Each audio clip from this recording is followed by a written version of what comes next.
돈을 버는 다양한 방법, 재테크 기사와 돈 되는 정보로 투자의 기준을 제시해주는 재테크 노하우 머니쇼 시작합니다. 간밤 뉴욕 증시는 이제 독립기념일로 휴장이었죠. 네, 그렇습니다. 뉴욕 증시 연방 공휴일, 미국 전체가 다 놀죠. 독립기념일을 맞아 휴장했습니다.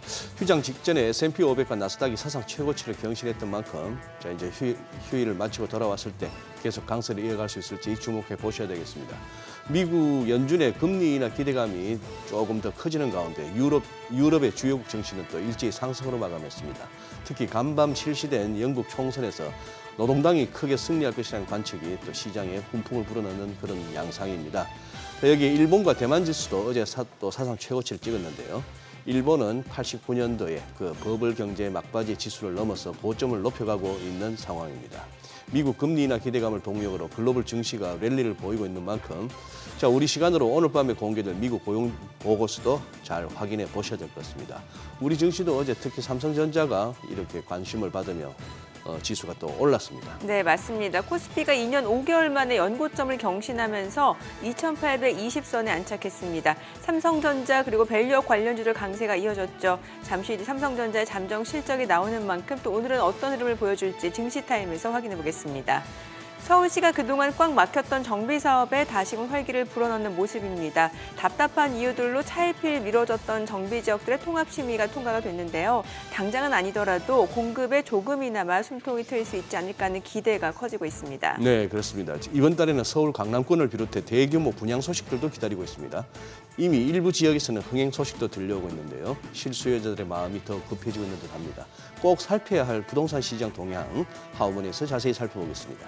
네, 지금 보고 계신 머니쇼 유튜브에서도 라이브로 시청 가능하니까요. 많은 시청 부탁드립니다. 그럼 먼저 빠르게 돌아가는 글로벌 증시 상황부터 정리해 볼까요? 도지은 아나운서 소식 전해주시죠. 굿모닝 마켓입니다. 간밤 독립기념일로 뉴욕 증시 쉬어갔습니다. 최근 하반기 시작과 동시에 무섭게 달리고 있죠.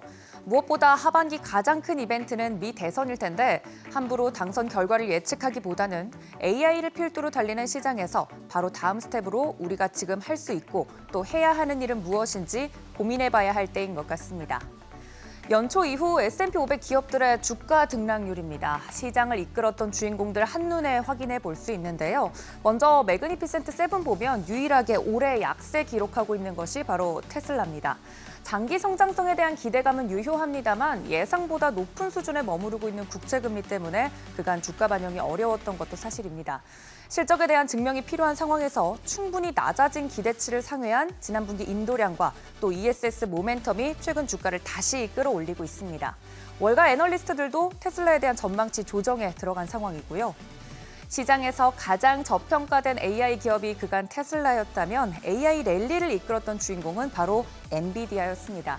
차트를 이렇게 놓고 보니까 상승세가 더욱더 놀라운데요. 최근 대형 기술주들 순환매 사이에서 숨을 고르곤 있습니다만 계속해서 나오는 질문은 바로 AI 랠리, 아니 엔비디아 랠리는 언제까지 지속될까입니다. 그러면서 과거 닷컴 버블의 상징인 시스코와 비슷하다는 이야기가 나오고 또 경고의 목소리가 나오고 있기도 합니다. 두 기업의 공통점은 현대판 골드러시 시대의 곡괭이와 삽을 파는 기업이란 겁니다. 1990년 말 시스코의 스위치와 라우터 없이는 네트워크 구축이 불가능했던 것처럼 AI 개발은 엔비디아의 칩 없이는 이루어질 수가 없습니다. 만약 엔비디아를 담지 못했다면 그 다음 주인공은 누구일까 투자자분들 고민이 많으실 텐데요. 멀리 갈 필요 없이 국내 인터넷망이 막 처음 깔리기 시작했을 때를 떠올려 보시면 좋을 것 같습니다. 정보통신 혁명기에는 인터넷 서비스 인프라를 제공하는 KT나 SKT 같은 기업들의 주가가 먼저 상승했습니다.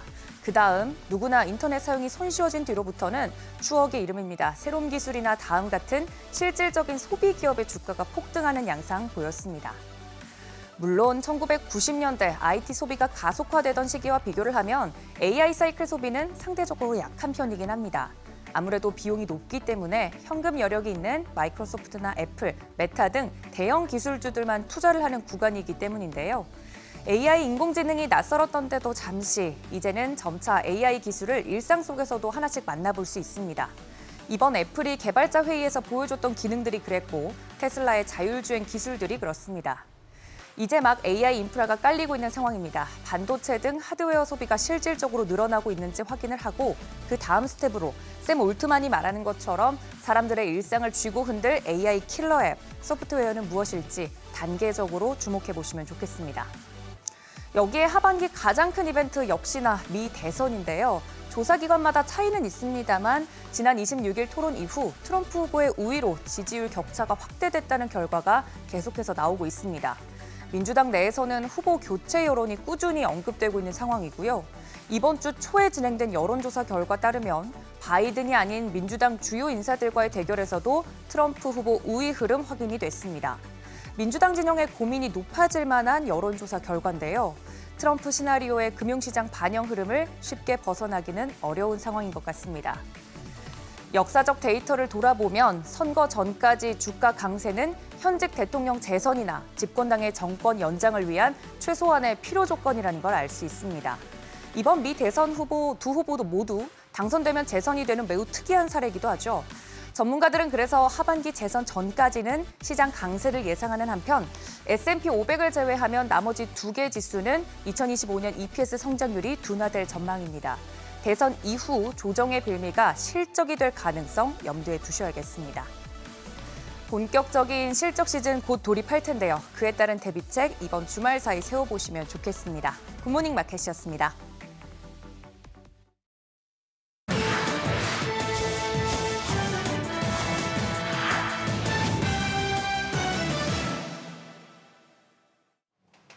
테슬라가 중국 정부까지 뚫어냈습니다. 주력 제품인 모델 Y가 중국 지방정부의 관용차 조달 목록에 처음으로 포함되면서 차량을 공급할 수 있게 됐는데요.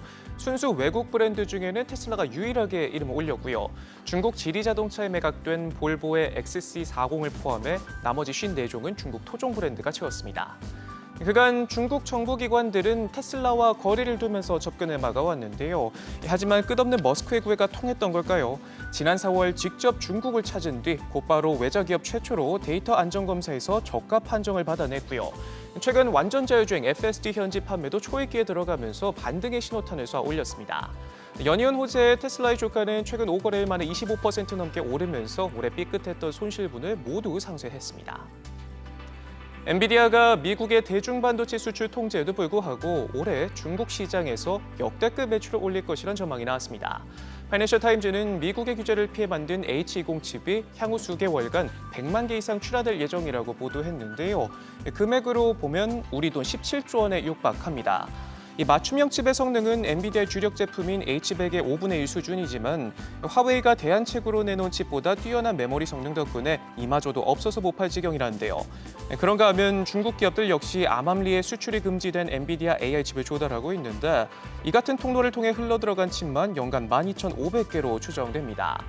하지만 엔비디아의 고민은 여전한데요. 이 같은 노력에도 최근 몇 년간 중국 매출 비중이 크게 줄었는데 미국의 수출 통제 전만 해도 전체 매출의 25%를 책임져 준 것과 비교하면 현재는 그 절반에도 못 미치는 10% 수준에 머물러 있습니다.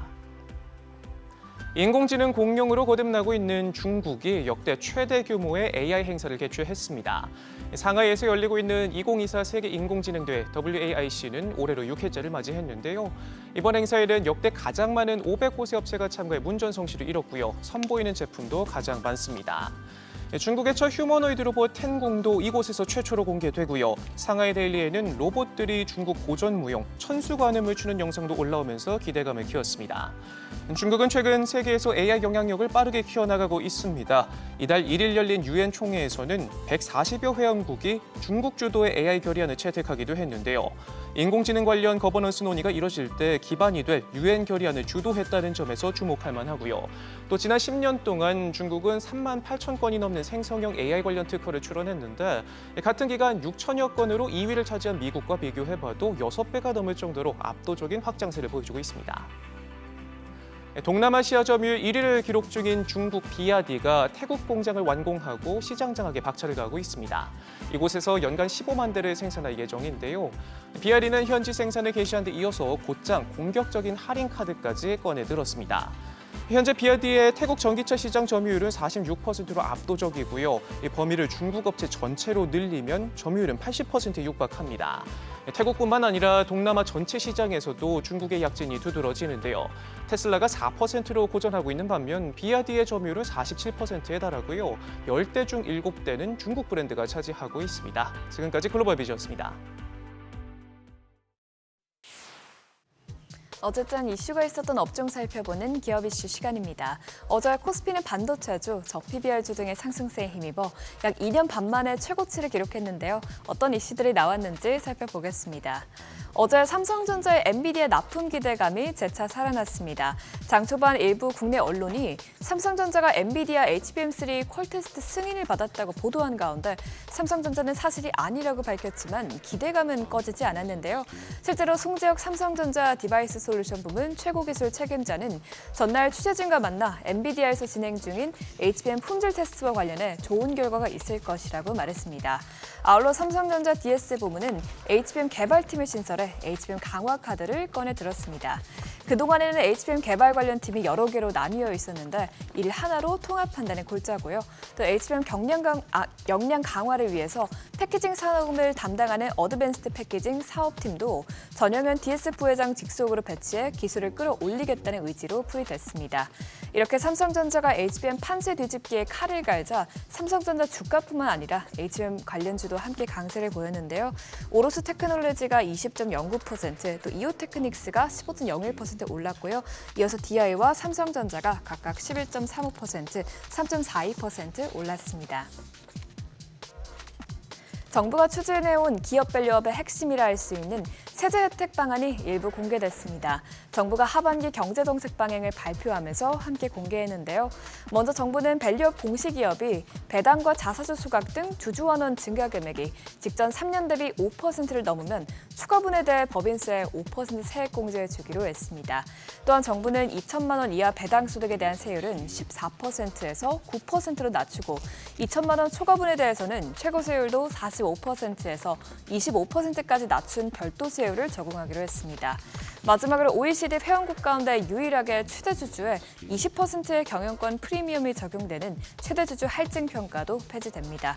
다만 정부가 밝힌 법인세, 소득세, 상속세 개편은 모두 법 개정 사안으로 국회 문턱을 넘어야 하기 때문에 얼마만큼 야당의 동의를 얻을 수 있을지는 지켜봐야겠습니다. 어제 미래에셋증권이 5% 올랐고요. LS증권과 키움증권이 모두 4%대 상승세를 기록했습니다. 이어서 삼성생명과 동양생명이 각각 3.04%, 2.42% 올랐습니다. 정부가 자율주행 상용화를 앞당길 수 있도록 전국 도로망의 자율주행 난이도를 평가한 지도를 연내 구축합니다. 국토교통부는 올해 고속도로, 국도, 지방도 등 주요 도로망을 아우르는 자율주행 지도를 구축할 예정이라고 밝혔는데요. 이에 따라 국토부는 자율주행차가 안정적으로 운행할 수 있는지를 기준으로 전국 도로를 평가한 자율주행 지도를 구축하고 있다고 합니다. 국토부는 이번에 구축되는 자율주행 지도가 향후 자율주행 정책을 획기적으로 전환하는 기틀이 될 것으로 기대된다고 전했습니다. 또 이런 가운데 정부에서는 인공지능 분야에 3조 5천억 원 규모의 신규 자금을 공급하기로 발표한 가운데 자율주행 등 AI 관련 산업을 영위하는 기업은 최대 1.2%포인트 낮은 금리로 자금에 도달할 수 있다고 밝혔습니다. 이 같은 소식에 자율주행차 관련주들이 주목받았는데요. 팅크웨어와 오비고, 파인디지털 모두 6% 넘게 올랐고요. 유니트론텍과 KG 모빌리티가 4%대 오름세 나타냈습니다. 한동안 조정을 받던 구리 가격은 다시 상승세를 재개했습니다. 공급이 줄어들고 있는 가운데 AI 열풍으로 인해 전 세계적으로 구리 원료 확보를 위한 경쟁에 뛰어들고 있기 때문인데요. 에너지 컨설팅 업체 우드 맥킨지는 전 세계 구리 소비량이 2023년부터 2035년까지 연평균 2.5%씩 증가할 것으로 예상되는 반면에 공급 증가는 이에 미치지 못하면서 2034년에는 잠정적으로 구리가 475만 톤 부족할 것으로 전망됐습니다. 이에 따라서 현재 구리 가격은 약 9,720달러를 기록해 전장 대비 2% 넘게 올랐고요. 블룸버그에 따르면 올해 3분기 구리 가격은 9,500에서 9,700달러대를 보이다가 4분기에는 10,000달러대를 넘어설 것으로 전망했습니다. 이 같은 구리 가격 상승세에 비철금속주가 뛰어 올랐는데요. 이구산업과 대우에일이 각각 7.75%, 5.52% 올랐고요. 이어서 사마 알미늄, 풍산, 고려아연 모두 3%대 오름세 나타냈습니다. 지금까지 어제장 이슈 살펴봤습니다.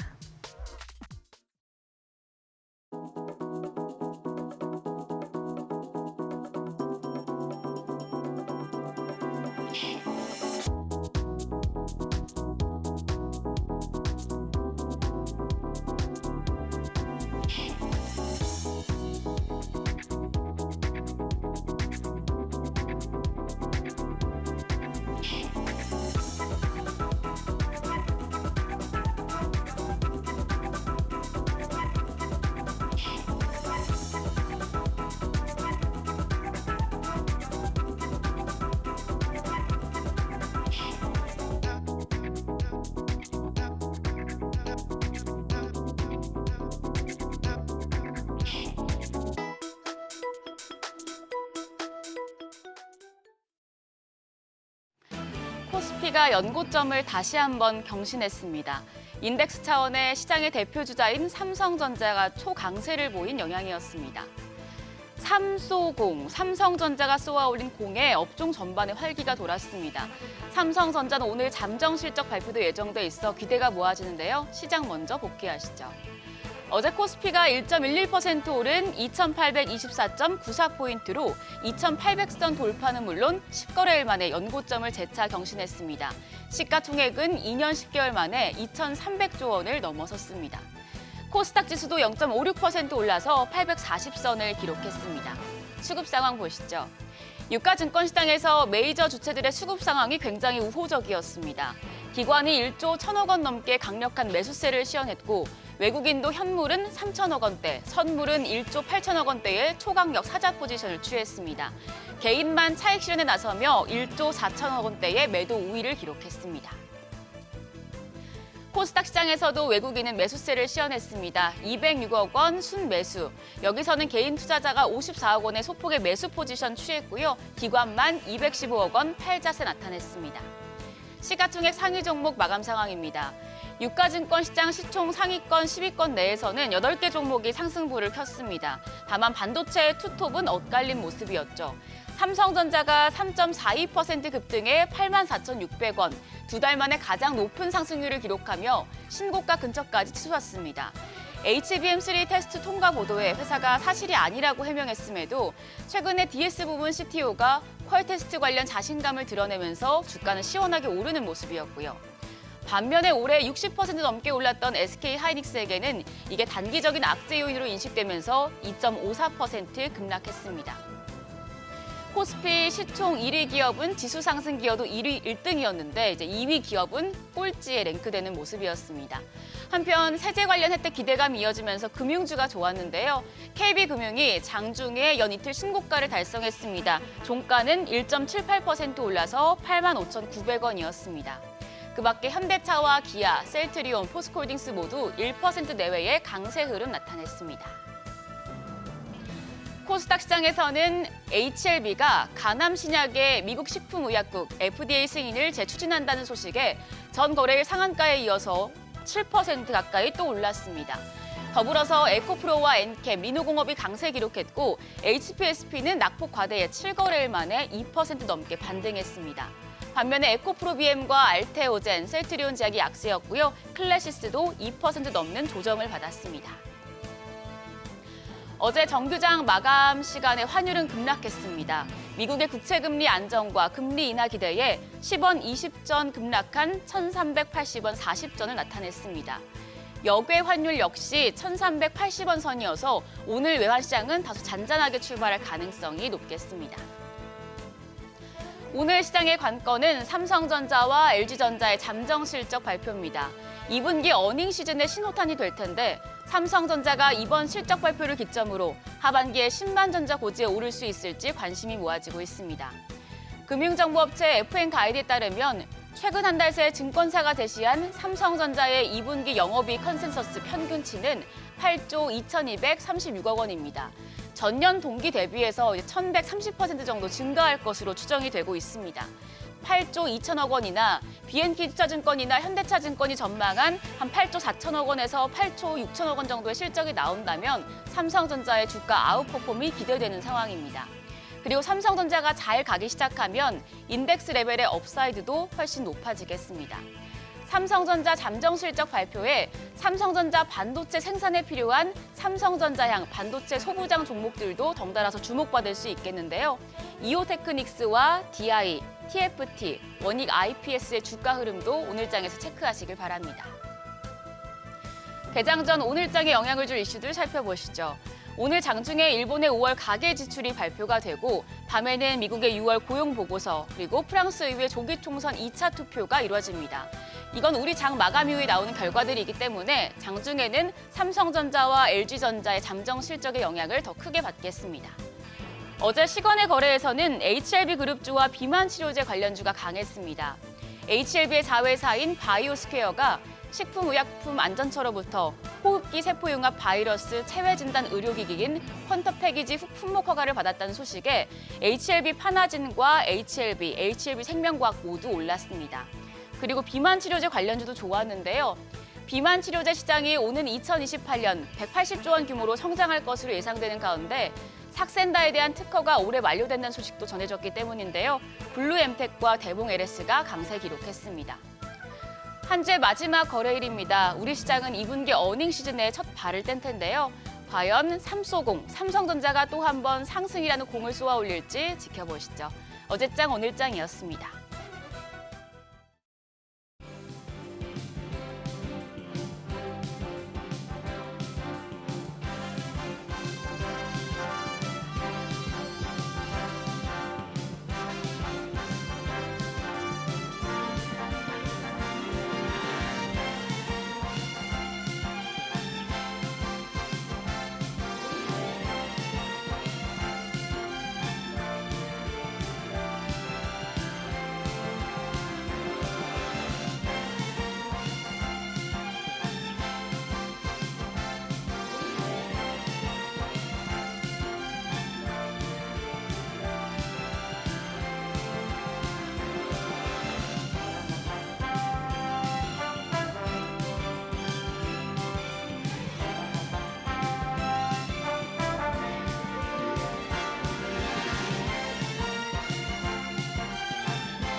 네, 현재 시각 8시 23분 향해 가고 있습니다. 지금 보고 계신 머니이슈 유튜브에서 라이브로도 시청 가능하니까요. 많은 시청 부탁드립니다. 그리고 다양한 정보 원하시는 분들은 카카오톡 채널에서 크존 검색하시거나 재테크존 앱 다운로드 받으시면 다양한 정보 확인해 보실 수 있으니까요. 이 부분까지도 참고해 보시기 바랍니다. 뉴욕 증시뿐만 아니라 대만 증시, 일본 증시까지 지금 사상 최고치네요. 네, 그렇습니다. 아마 우리 시청자분들은 뭐 이렇게 매일 체크하실, 자주 체크는 못 하시겠지만 저만 해도 그러네요. 오늘 갑자기 이제 대만하고 일본 증시 거의 뭐 사상 최고치 경신 이래서 저만 해도 모처럼 들여다봤더니 네. 정말 다들 가팔라요. 그러니까요. 엄청나게 가파르게들 올라가고 있습니다. 뭐 그런 상황이고 뭐 전 세계에서 지금 여름 맞아서 뭐 미국, 중국, 유럽 어디 할 것 없이 온통 홍수 얘기, 뭐 이상 기후로 재난 얘기는 많이 들리는데 우리 올여름 별탈 없이 잘 넘어갔으면 좋겠습니다. 그러게요. 예. 오늘 참 맛있는 커피로 방송을 시작하니까.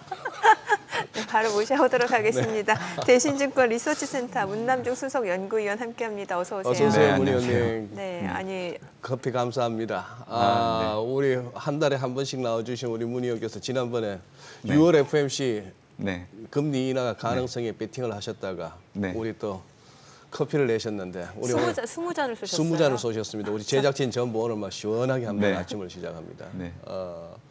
아니 그런데 내친 김에 한 번 더 하시죠.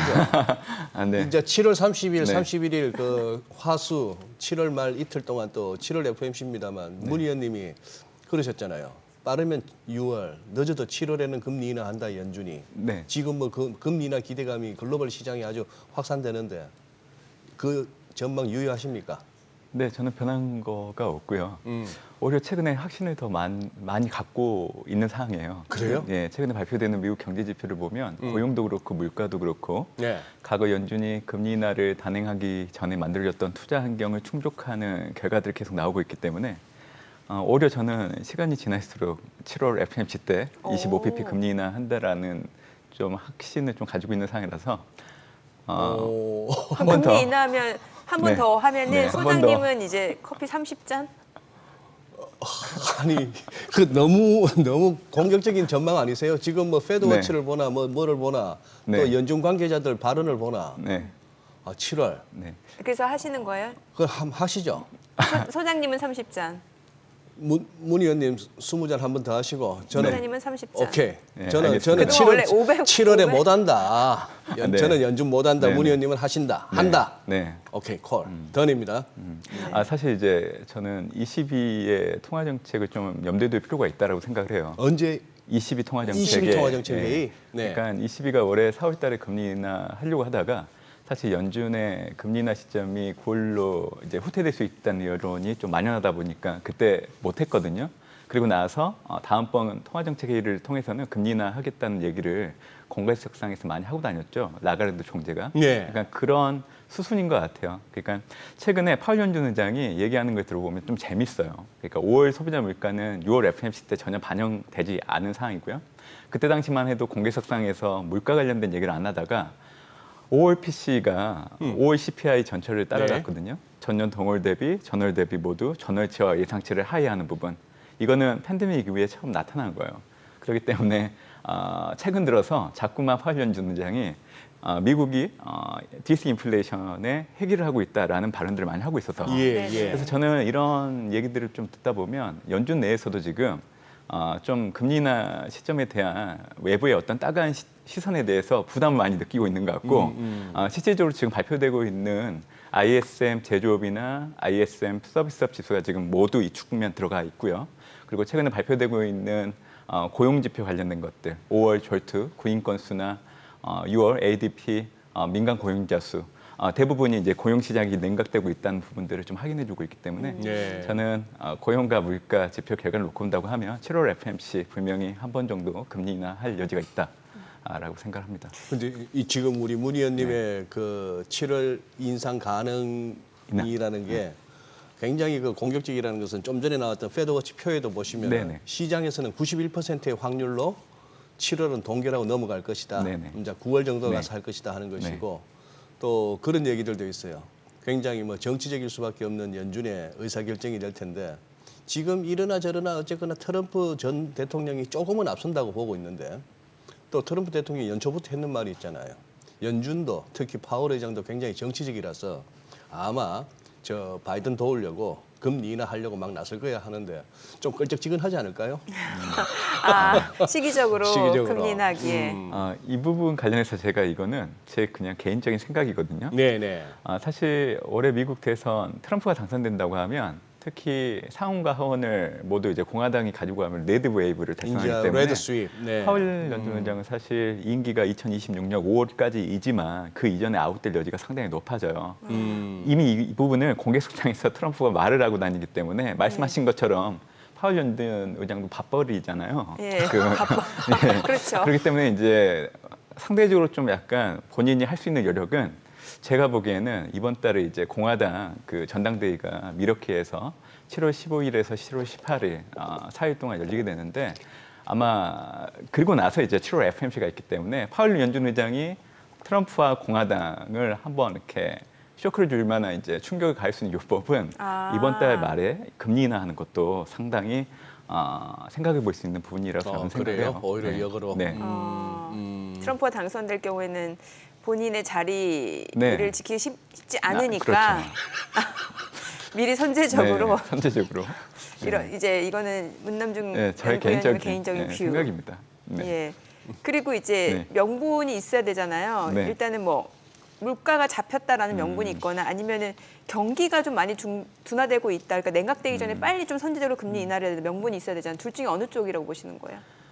지금은 사실 이제 경기를 두고 아마 이제 금리 인하 반응 시점을 적기를 놓쳐버리면 아마 내년 상반기 때부터 소비자 비협과 함께 미국의 경기 둔화 속도가 상당히 가팔라질 거예요. 네. 그렇기 때문에 최근에 미국 현지에서도 연준의 통화 정책을 두고 금리 인하를 적게 해야 된다는 목소리가 상당히 높아지고 있거든요. 그러니까 지금은 연준이 금리 인하를 하는 조건 자체는 어느 정도 환경이 마련된 것 같고요. 네.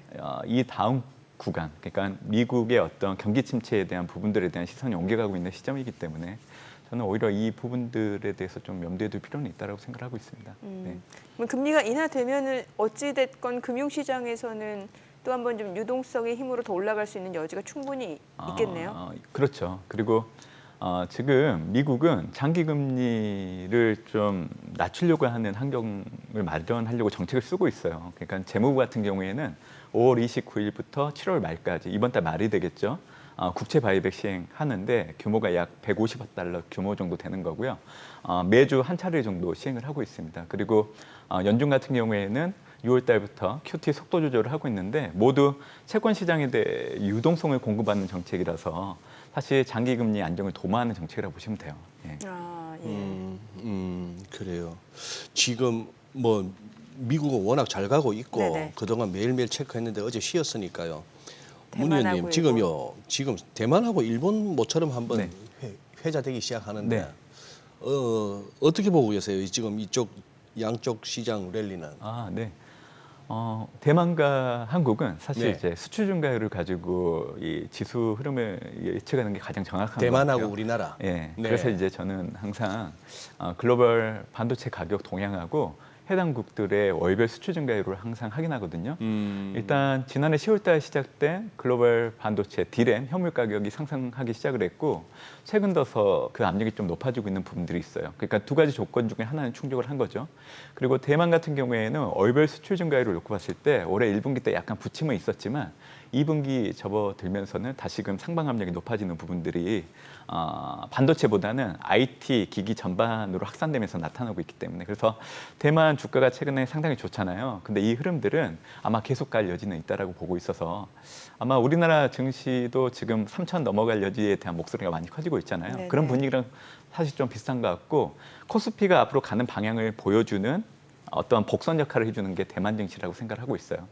그리고 일본 같은 경우에는 사실 일본의 경제 통화 정책을 염두에 둔다고 하면 엔화는 강세, 일본 증시는 하락하는 게 맞아요. 근데 지난해부터 연준의 통화 정책에 영향을 받으면서 엔화 약세, 일본 증시 상승 흐름들이 좀 계속 이어지고 있는 부분들이 있는데 트리거는 연준이 금리 인하를 단행하게 된다고 하면 그동안 엔화 약세가 나타났다 가장 큰 이유가 이 미국, 일본 간의 금리 차 확대가 가장 큰 영향을 줬거든요. 근데 그 부분들이 이제 희석될 여지가 있다라는 거죠. 그래서 저는 지금 현재 엔화 약세가 계속 지속될 걸 염두에 두고 투자하는 거는 좀 늦은 감이 있다라고 생각을 하고 있기 때문에 일본 증시는 사실 지금 현 상황에서는 좀 차익 실현을 하시는 게 좋지 않을까 저는 생각을 하고 있습니다. 일본은 네. 차익 실현은 네. 그래요. 옌 약세도 이 정도쯤에서 좀 마무리가 될 가능성이 충분히 있겠네요. 네, 저는 사실 이제 연준의 금리 인하가 가까워지고 있다라는 시그널들이 확인될 때마다 엔화의 흐름들의 그 약세 상단이 좀 제한될 여지는 있다라고 생각을 하고 있고요. 지금 이제 엔화 약세가 좀 두드러지게 나타나는 이유들 중에 하나는 BOJ가 애한시장 개입을 해야 되는데 명분이 지금 없는 상황이에요. 그러니까 올해 4월 같은 경우 엔화가 급격하게 올라갔던 그 시점과 비교를 해보면 엔화가 올라가는 그 속도와 내재의 변동성 이런 요인들을 놓고 봤을 때 사실 BOJ가 지금 엔화 약세를 저지하기 위해서 한 개입을 하기에는 명분이 전혀 없는 상황이기 때문에 그래서 지금 흐름들은 조금 더 계속 이어질 여지는 있는데 궁극적으로 연준이 금리 인하하게 된다고 하면 엔화 강세로 방향성은 갑자기 바뀔 여지가 있다라고 저는 생각하고 있습니다. 지금 말씀하시는 중에 한번 체크를 한번 해봤거든요. 2022년에는 다들 연준이 막 금리 올리기 시작하면서 다 힘들어했고 네. 어떻게 보면 이따가 한번 짚어볼 그 콜라노비치가 네네. 잘리는 그 과정에서도 2022년에 강세장 외칠 때부터 계속 헛다리를 짚기 시작했는데 아니 지금 2022년 그때 10월 말부터 이제 이른바 연준의 피벗이라 해서 연준이 긴축 강도를 낮추고 뭐 금리 인하 쪽을 내다보고 하면서 장이 돌았었는데 그때 바닥이 아까 우리 저 TSMC가 1,000대만 달러를 넘어섰다고 나왔지 않습니까? 그때 보니까 370대만 달러예요. 그런데 지금 이게 1,500 같으면 이게 몇 배입니까 이게? 네, 네. 그런데 같은 기간에 우리 삼성전자는 51,800원 저점이었고 지금 84,600원 어제 종가니까 네. 이건 뭐 고작 한 60%가 60% 올랐나? 뭐 그 정도인데 얘는 지금 뭐 세 배 가까이 오르고 네. 확연히 진짜 디스카운트를 느끼게 되네요. 아니면 삼성이 그렇게 못하나? TSMC 대비? 아무래도 엔비디아가 그 시작점이 될 것 같아요. 그러니까 TSMC가 엔비디아의 전적인 수주를 받아서 네. 제품을 납품하고 있기 때문에 주가가 하답을 하는 거고요. 삼성전자는 아시다시피 아직까지 엔비디아 쪽에 HBM3 납품이 안 되고 있는 상황이기 때문에 철저하게 좀 소외된 부분들이 나타나고 있다고 봅니다. 어제 같은 경우에도 뭐 삼성전자 엔비디아 향, 퀄테스트 인증, 누모가 일시적으로 좀 주가 변동성 키운 부분들이 있는데 삼성전자 실적 발표 앞두고 그런 누모들이 발생한다는 것 자체는 저는 이렇게 생각을 해요. 결국 삼성전자의 엔비디아 향, HBM3 납품이 얼마 남지 않았다는 걸 좀 보여주는 것 같고 오늘 이제 삼성전자 잠정 실적 발표하는데 제가 보기에는 삼성전자 측에서 납품권에 관련해가지고 되게 강하게 좀 발언할 여지가 있지 않을까라는 그런 생각을 좀 해보는 상황입니다. 네. 아 그래요. 네. 그러면 삼성전자하고 SK하이닉스 주가 향방에 대해서는 어떻게 볼 수 있을까요? 어제 같은 경우 보면은 이제 그동안 사실 SK하이닉스 대비 삼성전자 주가 많이 못 올랐잖아요. 좀 네, 올랐는데 맞습니다. 앞으로는 좀 이런 추세적인 흐름이 이어질 수 있을까요? 어떨까요? 하반기 때는 예. 많이 달라질 겁니다. 어떻게 달라져요? SK하이닉스보다는 삼성전자 주가 모멘텀이 훨씬 더 커질 걸로 좀 보고 있기 때문에 그래요. 이제는 SK하이닉스 비중을 좀 줄이면서 그 줄인 비중을 이제 삼성전자로 옮겨가는 게 필요하다고 생각을 해요. 사실 엔비디아 같은 경우에는 지금 이 공급받는 업체의 다변화가 상당히 필요해요. 그러니까 지금은 전적으로 SK하이닉스, 마이크론을 통해서 HBM을 좀 납품을 받고 있는데 지금 새롭게 출시될 그 블랙웰을 탑재한 이 GPU 칩 같은 경우에는 용량이 과거 호퍼백 같은 경우에는 80GB 정도밖에 안 됐는데 블랙의 플랫폼을 단 GPU 칩은 192GB 정도 되기 때문에 HBM이 상당히 많이 필요합니다. 근데 네. 지금으로서는 그거를 공급을 해주는 여력이 좀 제한되어 있는 상황이기 때문에 아마 엔비디아 입장에서도 삼성전자 빨리 퀄 테스트 끝나고 납품을 받으려고 하려고 보고 있기 때문에 제가 보기에는 3분기 안 조금 시장이 예상하는 것보다는 좀 이르게 네. 통과 소식이 좀 접하지 않을까 생각을 하고 있어서 예. 아마 연말이 되면 삼성전자 주가가 오히려 더 올라가는 효과들은 분명히 있을 거라고 생각하고 있습니다. 그렇게 보시는구나. 예.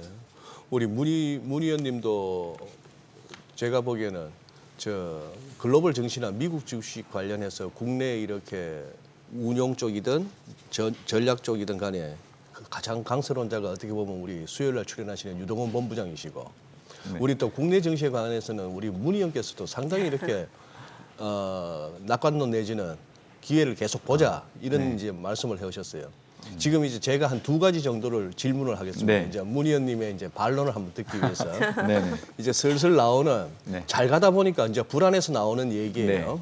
아까 그 마르코 콜라노비치 네. 얘기예요. 이름 봐서는 뭐 약간 러시아계 같기도 한데 어쨌거나 19년을 갖다가 JP 모간에서 떵떵거렸고 월가에서는 거물입니다. 네, 맞습니다. 예, 이 사람이 날아간 거 보니까 어지간하면 저 전망하는 사람도 상방으로 얘기하는 게 맞겠어요.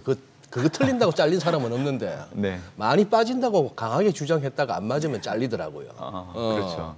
네. 근데 이게 그만큼 어떻게 볼까요? 그래도 콜라노비치라면은 특히 2020년도 코로나 왔을 때 네. 모두가 이렇게 좀 두려워할 때 강하게 이제 매수 콜을 외쳤고 그때 네. 그야말로 스타가 되어버렸는데 거기서 그냥 멈췄어야 되는데 그 이후에 계속 네. 2022년에도 간다 했다가 틀렸고 2023년에 네. 장이 돌아섰는데 그때 하락으로 얘기했고 지금까지 하락 2년째 얘기하다가 결국은 못 버틴 상황입니다. 이러면은 그만큼 시장이 이례적인 강세장이다 이렇게 봐야 되나요? 아니면은 콜라노비치가 같은 사람이 심지어 조금 더 연장하면은 저 정도의 연배들도 이제는 쫓아가기 힘든 세상이 바뀐 것인가? 어떻게 보십니까? 저는 올해 사실 이제 우리가 경험하고 있는 지수의 그 길들이 네. 그동안 우리가 경험하지 못한 길들이었잖아요. 예. 이런 상황이라고 하면 사실 답은 경기 순환에서 찾아야 된다고 생각을 해요. 그래서 제가 올해도 미국 대선 이전까지 연초에 S&P 500의 상단을 5,700을 제시했던 그 바탕에는 지금은 미국이 경기 확장에 놓여 있다라는 이유가 있기 때문에 그 얘기를 좀 드렸던 겁니다. 최근 2년 동안 한국 언론에서 미국의 경기 침체에 대해서 상당히 불리시한 뷰를 상당히 많이 내놓다 보니까 네. 투자자들이 많은 네. 혼동이 좀 있었던 것 같아요. 근데 이제 제가 보기에는 MBER이라고 전미경제연구소가 네. 사실은 경기 순환을 공식적으로 표명을 하고 있는데 팬데믹 이후 이 경기 저점은 2020년 4월이고요. 2020년 5월 이후로 올해 5월까지 49개월째 미국은 경기 확장에 놓여 있습니다. 1980년도 이후에 5번의 경기 확장을 놓고 온다고 하면 평균적으로 7년 1개월 정도 지속이 됐거든요. 그래서 이를 적용을 해보면 2027년 6월 정도까지는 미국이 경기 확장 내에서 기업 실적은 개선되기 때문에 주가는 계속 올라가는 모습이 나타날 수밖에 없어요. 그래서 저는 올해를 놓고 온다고 하면 미국 대선 이전까지 미국 증시가 계속 올라갈 수 있다라고 얘기는 해드리고 있지만 미국 경기 확장이 끝나는 그 시점을 놓고 온다고 하면 2027년 6월 정도까지는 사실 주식을 중심으로 미국 자산에 투자를 많이 해야 된다 얘기해드리고 있고 S&P 500 지수 기준으로는 8,500선 정도까지는 올라갈 수 있다라고 얘기를 해요. 근데 이 숫자는 제가 그냥 아무런 근거 없이 얘기하는 건 아니고요. 과거에 미국이 경기 확장 49개월 이후부터 경기 확장이 끝나는 그 시점에 그 미국의 3대 지수 섹터 수익률 동향을 가정을 해가지고 이제 산출한 가격들이 그 정도 나오기 때문에 그래서 저는 JP 모건이 4,200 제시하고 있는데 지금 분위기로 따지면 소식이 상향 조정을 해야 되는데 왜 안 했는지 저도 이해는 안 되고 있고 특히 6월 들어서 지금 CT나 UBS 다른 타 IB들이 지금 5,600 정도까지 올렸고요. 가장 많이 올린 데는 6,000 정도까지 올렸거든요. 그래서 이런 분위기를 좀 편성하는 것도 투자자들에게는 사실 우리 그 전망하는 사람들이 좀 해야 되는 부분이지 않나라는 생각을 해요. 본인의 고집을 계속 하기보다는 시장이 바뀌고 있는데 생각을 좀 바꾸는 것도 좋지 않을까 생각을 하고 있고 저 또한 최근에 S&P 500 상단을 5,700 얘기해드리고 있지만 지금 분위기로서는 좀 상향 조정을 하려고 합니다. 아직 공식적으로는 이 거론을 안 하고 있지만 제가 S&P 500 지수 기준으로는 6,300 정도까지도 6,300. 올려야 되지 않을까라는 생각을 지금 하고는 있어요. 어허. 연내. 예, 미국 대선 이전까지. 예. 대선 이전까지 네. 6,500? 6,300. 6,300. 네. 지금 JP 모건이 제시한 4,200. 저기 아마 콜라노비치의 입김이 강해서 예, 저랬을 맞습니다. 텐데. 전적으로. 현 레벨에서 거의 24%가 빠져야 저 연말에 저렇게 간다는 얘기인데 한번 2024년 새해 복 많이 받으세요 했는데 벌써 반 지나갔습니다. 우리 이거 연말 이거 얼마 안 있으면 또 연말 옵니다 이거. 그리고 금방 또 여름 지나가고. 네, 예. 우리 정민의 그 머리 몇 번 하고 나면 연말 올 거예요. 네, 그런 상황인데 두 번째, 네. 예, 이제 이 와중에 이제 제프 베이조스가 아마존 주식 네. 좀 팔고 이제 젠슨 황도 좀 팔고 이러면은 또 이게 곰들이 또 얘기를 해요. 저 사람들 파는 게 이게 점점 정점이 가까워졌다는 신호야. 요 논리에 대해서는 어떻게 근데 원래부터 매각 계획이 있었잖아요. 예, 맞습니다. 있었던 예. 거고. 예. 경기가 둔화되고 침체로 들어가기 이전에 이런 구간에서 만약에 이 CEO들이 주식을 매각한다고 하면 의미는 있다고 생각을 하고 있는데요.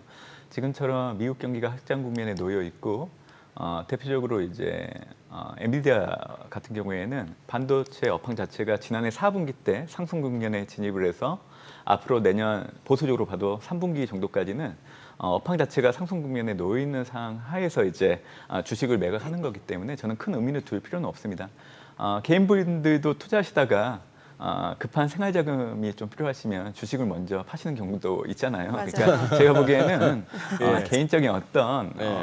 돈의 쓰임이 필요하기 때문에 파는 것이지 그거를 이제 엔비디아나 AI 붐 그리고 글로벌 반도체 업황까지 확대 해석하는 건 좀 무리가 있다라고 생각을 해요. 그래서 저는 지금은 이제 나가고 있는 자막도 있지만 현재로서는 큰 의미는 없다라고 생각을 하고 있고요. 네. 오히려 이제 해당되는 기업들이 속해 있는 업황이 어느 정도의 현황이고 어떻게 전망되는지를 더 염두에 두고 판단하시는 게 더 좋지 않을까 생각을 하고 있습니다. 젠슨 황한테 2,300억은 그러네요 보니까 그냥 잠바 한 벌 값이래요. 그렇죠. 그러네요. 껌이라고 하기엔 좀 그렇고. 아우 근데 무슨 뭐 질문마다 저렇게 따박따박 논리 정연하게 말씀하시니까 8월 1일 날 제가 30잔을 사야 될 것 같은 느낌이. 아유, 네. 원래 소장님 항상 내계실 때 500원 거셨잖아요. 500원은 좀 약했죠. 그래서 한 번에 확 올렸어요. 근데 오늘 밤에 고용 지표 이게 의미가 네. 있을까요? 저는 의미가 있다라고 생각합니다. 의미 있다. 특히 네. 실업률 좀 봐야 될 것 같은데요. 네. 실업률도 실업률을 놓고 본다고 하면 사실 미국 경제 이미 안정 고용이라고 얘기할 정도로 그 수준에 부합을 하는 수준인데요. 사실 이제 앞으로 실업률은 계속 올라갈 여지가 있기 때문에 이제 실업률을 지켜는 보시는데 저는 조금 더 관심 있게 보는 게 비농업 부분 고용자 수예요. 네네. 전월이 27만 2천 명 나왔는데 예. 지금 현재 예상되고 있는 6월 비농업 부분 고용자 수가 18만 명 전후예요. 그렇게 전월보다는 그렇게 낮게 나온다고요? 낮게 나오죠. 결국 시장에서는 연준의 금리 인하 시점이 좀 당겨지지 않을까라는 해석으로 옮겨갈 수 있는데 여기서 여러분들이 꼭 알아두시면 좋을 내용들이 있는데 얘기해도 되나요? 네, 말씀 네. 주셔야죠. 네. 사실 그 연준이 생각하고 있는 이제 금리 인하 환경을 놓고 본다고 하면 인플레이션을 유발하지 않으면서 지금 현재 나타나고 있는 미국 경제의 견고함을 일정 부분 용인하겠다는 거예요. 그래서 사실 이런 생각 속에서 지금 물가와 고용, 특히 고용 같은 경우에는 과거에 연준이 금리 인하를 단행하기 이전에는 1995년도 이후에 총 4번의 금리 인상 중단 이후 금리 인하를 단행하기 이전에 만들어진 국면이 있었는데 그때는 항상 비농업 부분 고용자 수가 10만 명 아래로 내려와야 금리 인하를 단행을 했거든요. 매번. 네. 근데 팬데믹 이후에는 좀 달라졌어요. 왜냐하면 최근에 이제 이 주요 연구소에서도 연준이 금리 인하를 단행하기 위한 그 4배를 과거에는 6만 명에서 13만 명 정도 봤었는데 이제는 이 숫자를 16만 명에서 23만 명 정도 보고 있어요. 6월 비농업 부분 고용자 수 예상치 18만 명, 그리고 5월 달 27만 2천 명, 그리고 4월 달 수치까지 감안을 해서 3개월 평균을 내보면 이 숫자가 20만 7천 명 정도 돼요. 네. 그러니까 16만 명에서 23만 명 4배로 내려오기 때문에 사실은 연준은 금리 인하를 할 때 고용을 놓고 봤을 때 이미 고용은 부합을 하고 있어서 아무런 문제가 안 되는 거예요.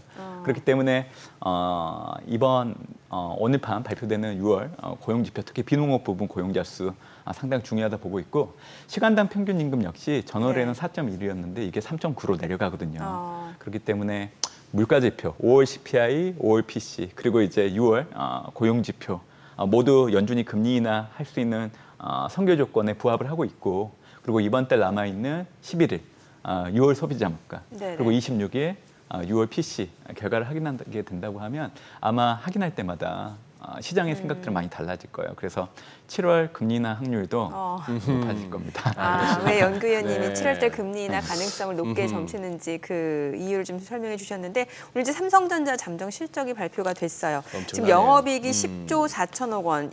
이 수치가 이제 전년 대비로는 1,452% 증가한 수치로 2년여 만에 지금 최대인 것으로 확인이 됐고요. 예상치를 상회하는 수치입니다. 매출액도 74조 원으로 전년 대비 23% 증가가 됐습니다. 자, 지금 뭐 매출 영업이익 서프라이즈 수준이잖아요. 대단하네요. 예. 예. 이 그냥 주가에- 8조대 정도 보지 않았나요? 증권가에서? 8조 1천억 받습니다. 그 정도 봤죠. 네. 근데 영업이 10조 4천억 원. 오, 대단하네. 서프라이즈네요. 예, 서프라이즈죠. 네.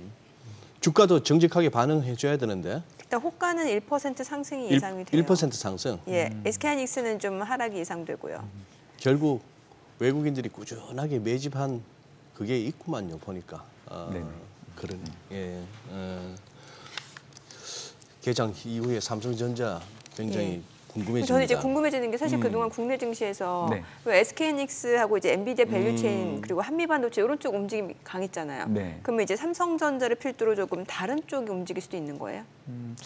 아마 이제 납품하는 회사가 좀 달라질 수 있는 건 있는데요. 네. 제가 이제 삼성전자 지금 2분기 실적 잘 나왔지만 아마 3, 4분기 때도 계속 이 기조를 이어갈 여지가 있다라고 보는 이유가 지금 HBM을 공급하기 위해서 이 라인 재조정을 하고 있거든요. 네. 그러다 보니까 기존의 레거시 반도체, 우리가 익히 알고 있는 D램, 일반적으로 PC에 들어가는 그런 레거시 반도체 가격들도 공급 부족으로 가격이 올라가고 있는 상황이에요. 예. 그러니까 이 부분 그리고 삼성전자가 HBM을 생산하기 시작을 하면 월 생산 캐파가 SK 하이닉스보다 네. 더 증가하는 속도가 빠릅니다.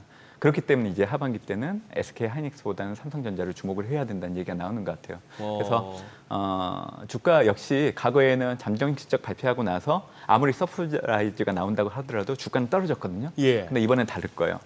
아마 얼마 전에도 엔비디아 주식 분할할 때 주가가 올라가냐 떨어지냐를 예. 놓고 논란이 많았었는데 엔비디아 주가 계속 올라갔잖아요. 예. 삼성전자 역시 실적 확인하고 나서 계속 올라갈 여지가 상당히 높아졌다라고 저는 판단하고 있습니다. 네.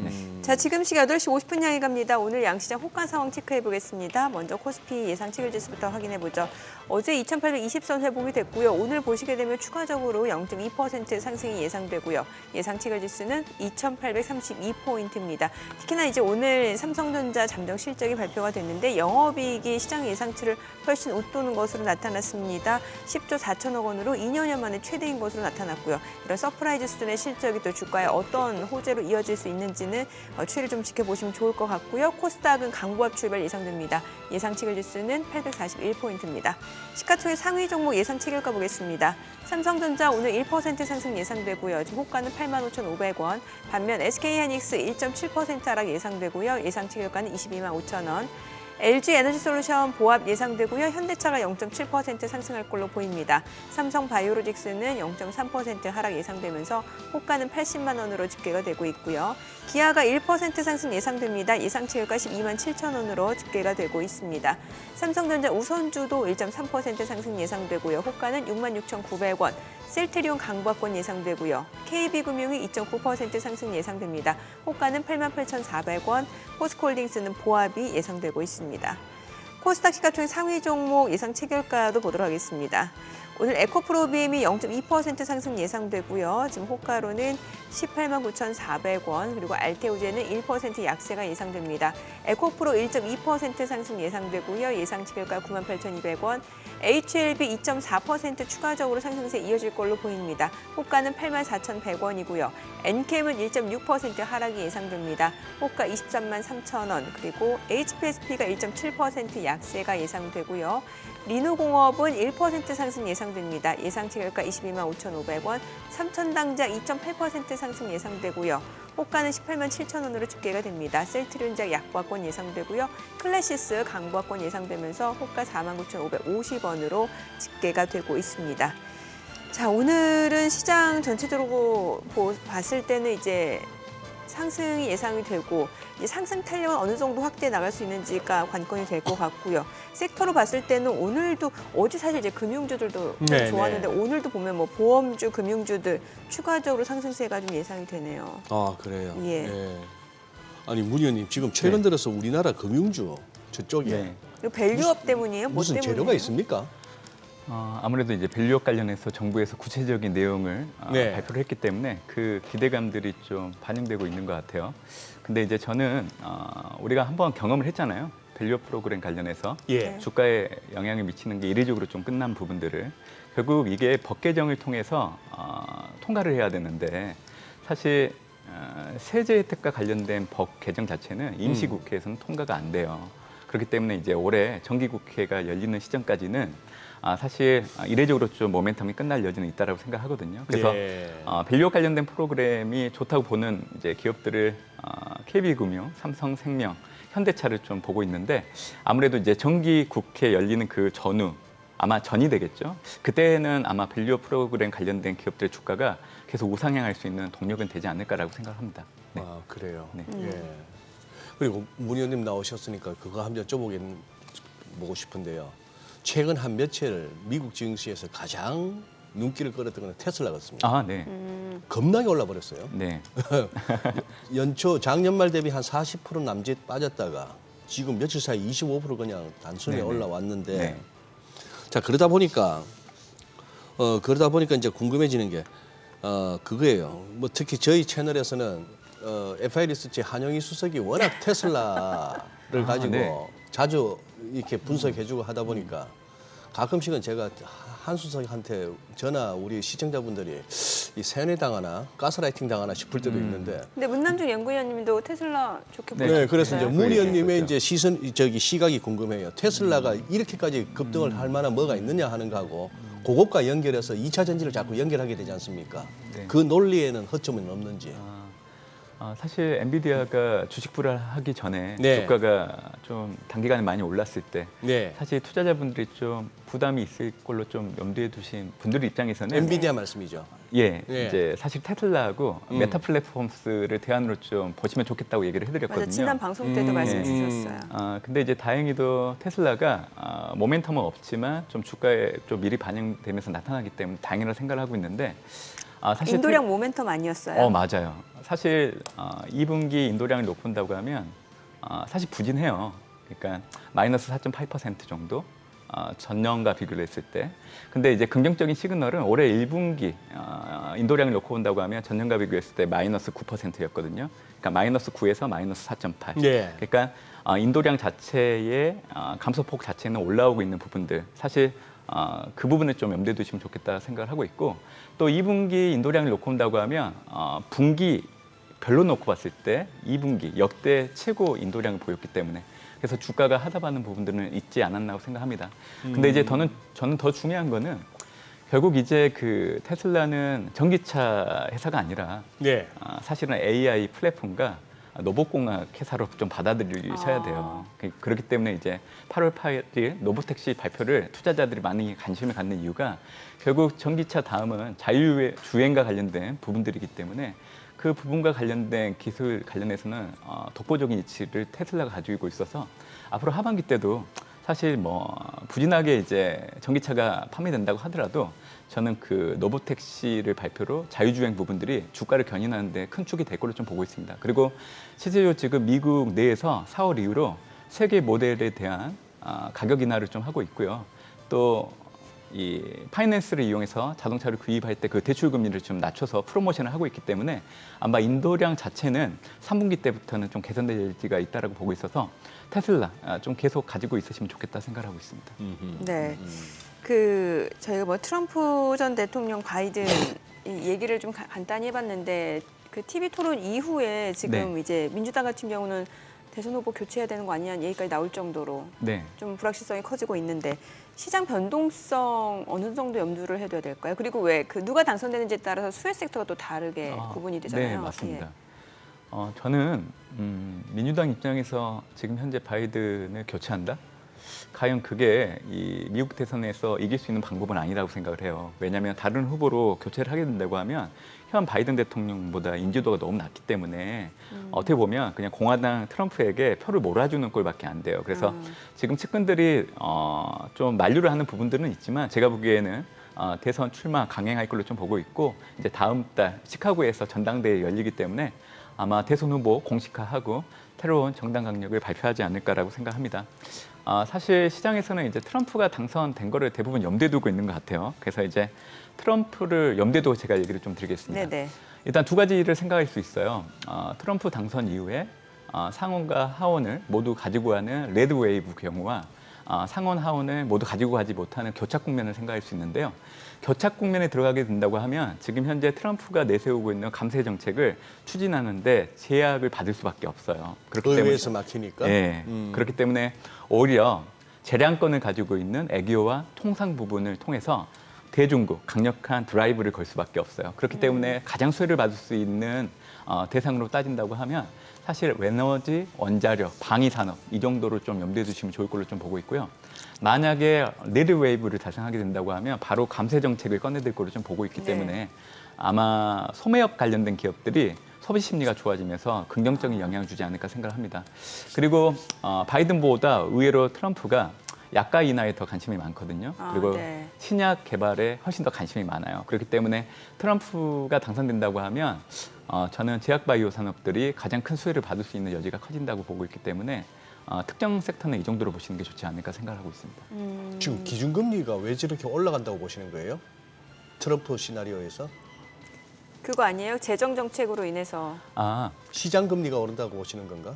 제가 또 이 부분 관련해서 예. 좀 얘기 드릴게요. 네네. 제가 최근에 이제 미국 TV 토론회 끝나고 나서 금융시장이 이 트럼프 당선을 염두에 두고 가격을 좀 많이 반영하고 있는 것 같은데 특히 감세를 통해서 미국의 재정 적자가 큰 폭으로 늘어날 걸 염두에 두고 네. 얘기를 많이 하는데요. 그건 너무 이른 생각이라 생각을 하고 있고 제가 좀 전에도 얘기해드렸지만 니드 웨이브 달성하지 못한다고 하면 그 시나리오대로 갈 여지가 없습니다. 결국 재정 적자가 확대되는 시점은 집권 3년, 4년 차 정도 염두에 두시면 되고요. 집권 1년 차, 2년 차 때는 지금 현재 바이든 행정부의 정책 기조를 크게 벗어나기는 어려워요. 결국 경기 부양을 위한 정책들을 계속 꺼내들 걸로 좀 보고 있기 때문에 그 대표적인 정책이 연준의 금리 인하를 가감하게 푸시를 할 여지가 있습니다. 그래서 바이든이 당선된 것보다는 정책 금리 인하 속도가 훨씬 더 빠를 걸로 좀 보시면 될 것 같고 네, 물가 금리 물가 얘기는 저희가 개장하고 좀 들어보도록 하겠습니다. 오늘 국내 증시로 확인해 보죠. 개장합니다.